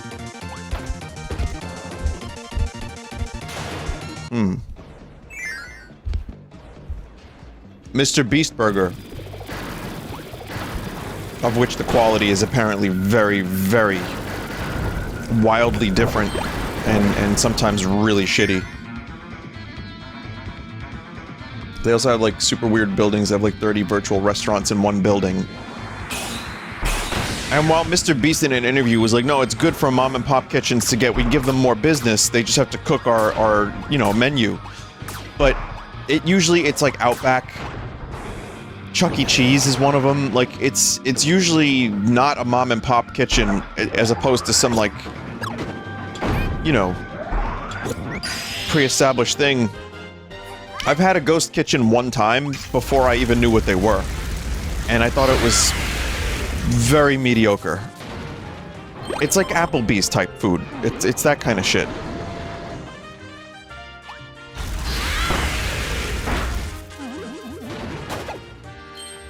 But again, they rely on brand recognition, like Mr. Beast, NASCAR. You know, if you already have a pre-established brand, you can just open up your own kitchen and sell chicken tenders with a wacky name.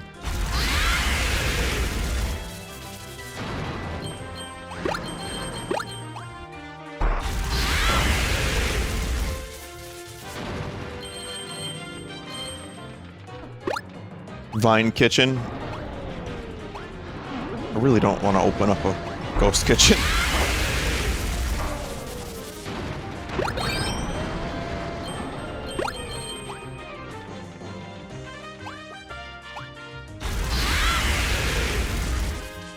A pizza place? No, I have more respect for myself and for pizza and consumers to want to sell pizza out of a fucking Chuck E. Cheese as a ghost kitchen. Like, I'd rather leave the good pizza to the people that make pizza.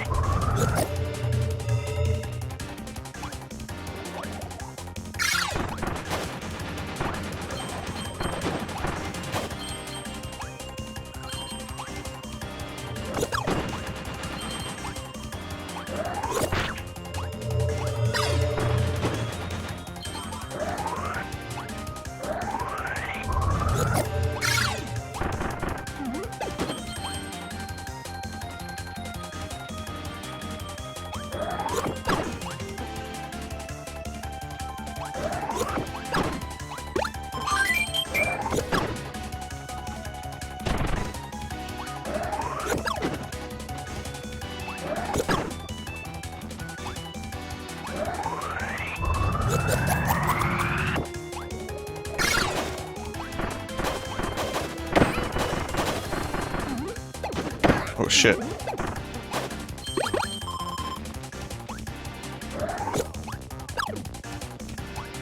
The real answer to what a ghost kitchen is, it's just a bunch of spirits. It's just like spirits making your food. Even in death, they have to cook.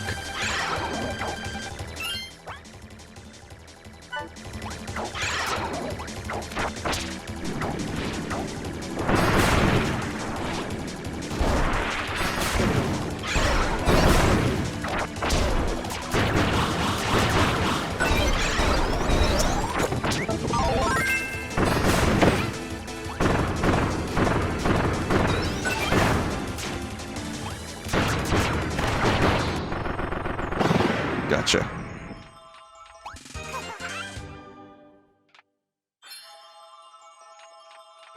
A signature guitar? I'd be down for that. That would be, if Fender was like, hey, do you want to do a guitar? I would totally fucking do a guitar.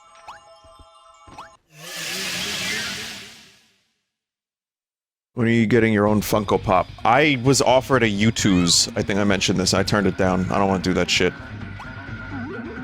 I'm fine selling a shirt or a plushie once in a while. That's cool. I like that. But man, if I was offered a fucking, like... It would have to be a Strat of some kind, I think.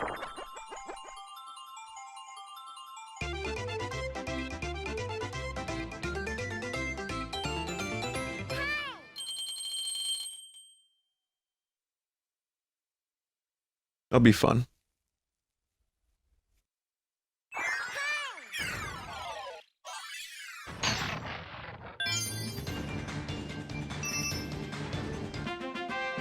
Can Norts be a marketable plushie? I can't talk about that right now.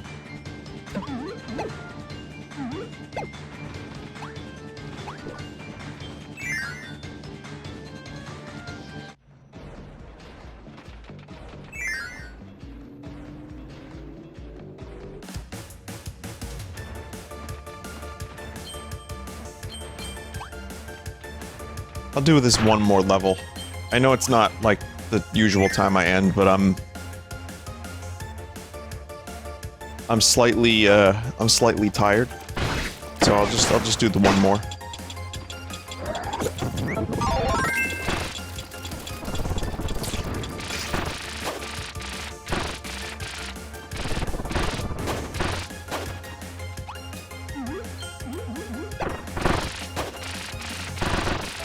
What if Gibson offered to make you a signature guitar? Yeah, I mean, Gibson or Fender or whoever, you know, I don't... I mean, you're asking me, like, first of all, it would probably not happen, but... I have a Gibson acoustic, but I mainly use Fender. And I just like their amps. I like their, like, we use a twin Deluxe.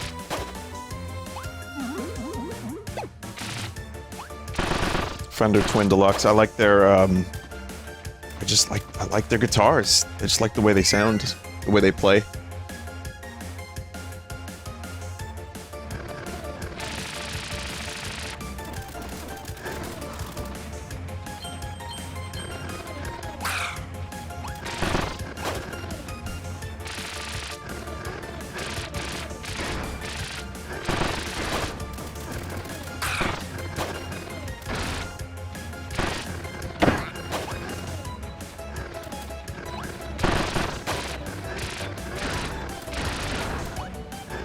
Mega Man. What are your opinions on headless guitars? Nonsense.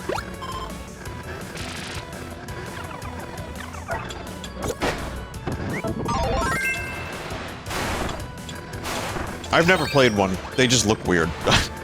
Is it like a gimmick just to look cool?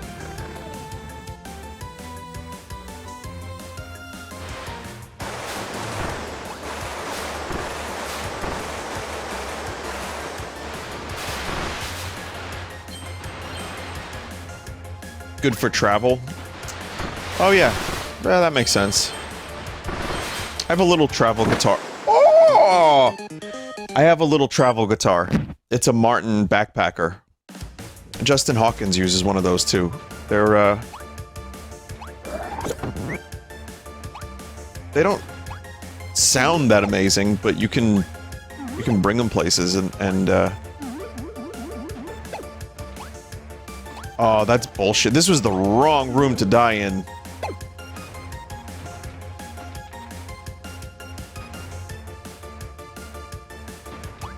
So you can be the guitar guy at a party.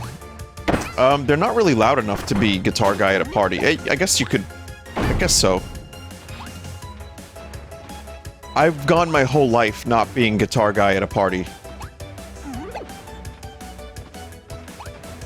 I'm not about to start.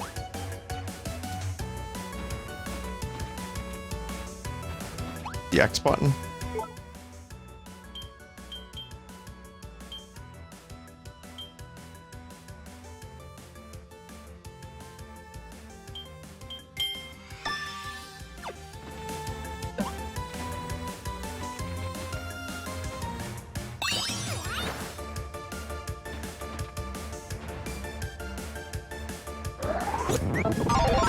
Well, that's convenient.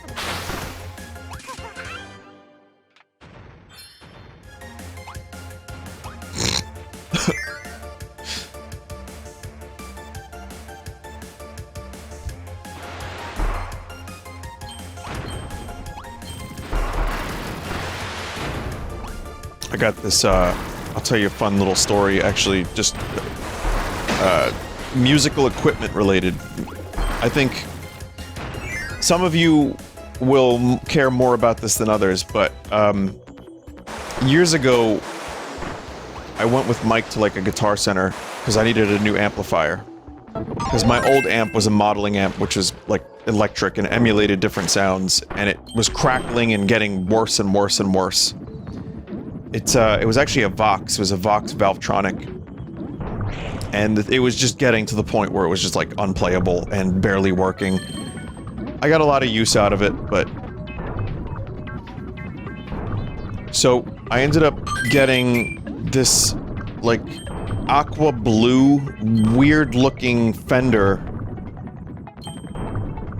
What the fuck was it called?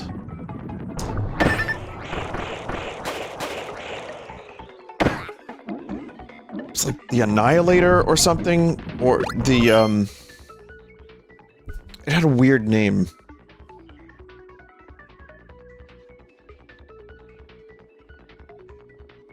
Fender Weird Amp, Annihilator. Oh, damn. Yeah, I don't know. Something stupid. Anyway, got it. Don't know why I got it. Because it sounds like shit. It's awful. I didn't realize that because I wasn't so aware of tone.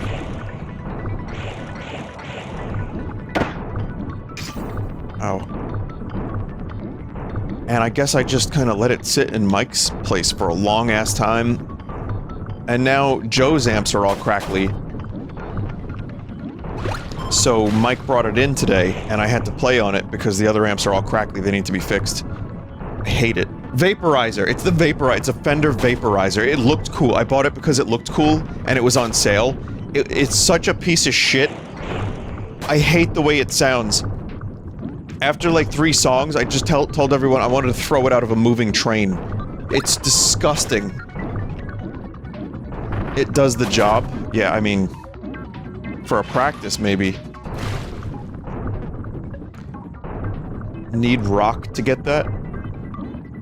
Oh, yeah.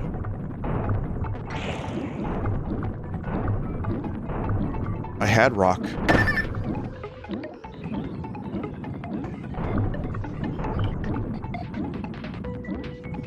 But yeah, we need to get the amps fixed, because presently I cannot continue using this vaporizer as cool as it looks. The tone is very assy.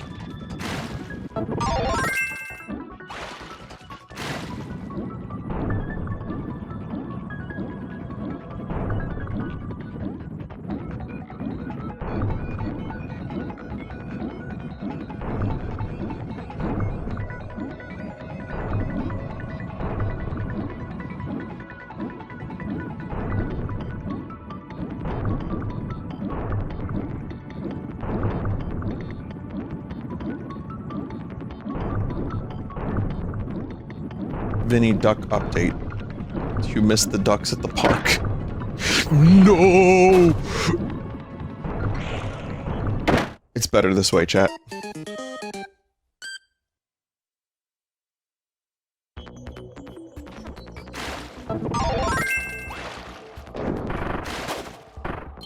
Yes, to answer your question, it's been a little warmer lately, but I still haven't gone to see the ducks, and I mean, yeah, I miss them a little bit, sure.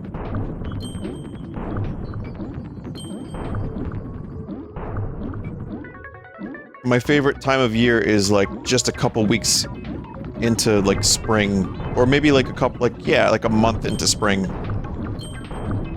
And the ducks have had babies. That's fun, because then you can feed the babies.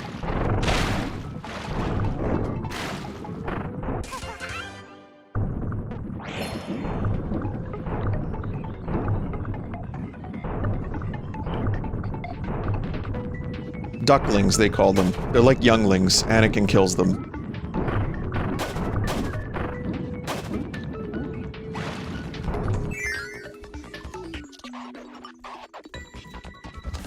Oh, speaking of ducks, there were two really bizarre trending hashtags. First one was like a couple weeks ago. It was Quackhussy. And I didn't click it to find out what it was, and I don't want to know.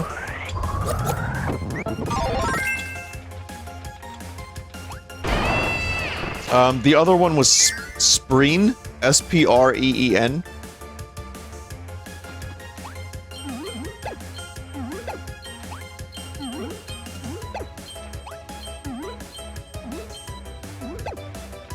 There's really no end to this story or point. It's over now. You can go home if you want. That's all I had to say. Thank you.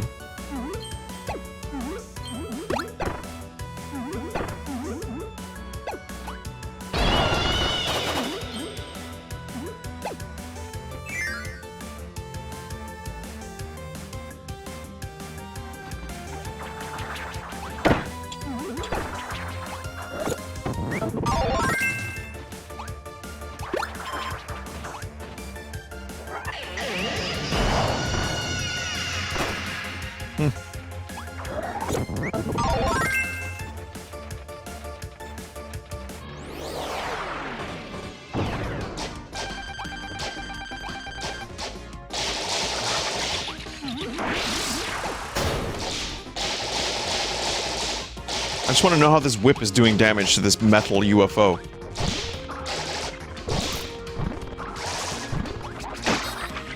Speaking of whips, they did a, Lego's doing an Indiana Jones Raiders of the Lost Ark set. The beginning temple with the boulder.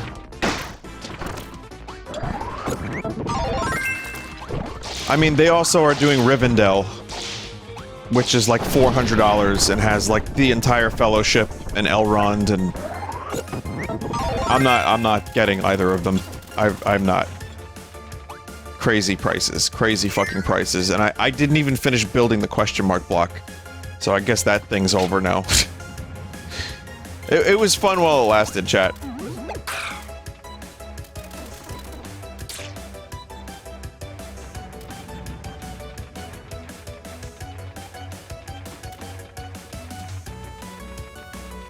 Go back. No,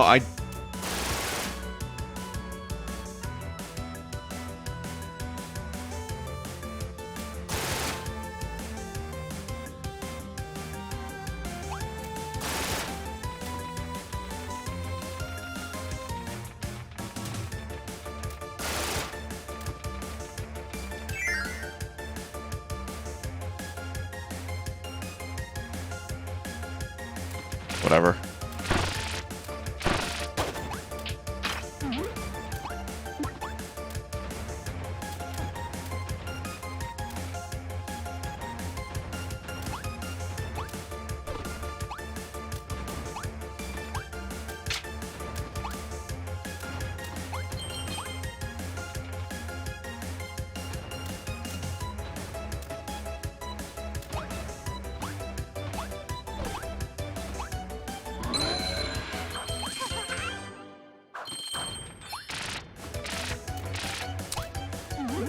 Yeah, that third one is a real pain in the ass, huh?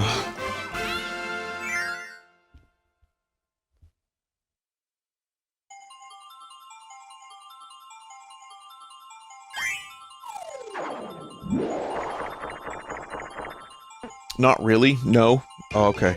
We got some gamers in chat. I just didn't know what I didn't process what I had to do quick enough is my problem. So. And there's no reset, so you have to just kind of, like, die and get the power again. That's really why it's a pain in the ass, but yeah. I guess if you know what to do from the very beginning, it's not so bad.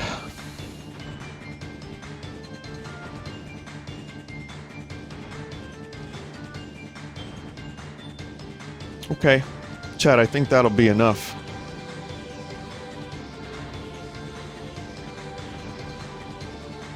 Next time, we'll try to finish this up, and then maybe check out that other game mode. But thank you for watching Kirby. Yes. It was good. I'll probably do more Kirby on next Tuesday, and I have other things I'm going to be playing as well. And, of course, I'll see you next for Sunday stream. And I have lots of other pre-recorded things I'm going to check out. So, good night, everybody. Thank you for watching. Resident Evil was good. Kirby is good. And I appreciate you stopping by. I wish I was feeling a little bit better and could have done a little bit of a longer stream, but what can you do?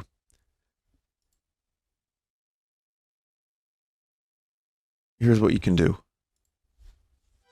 Dear Mario,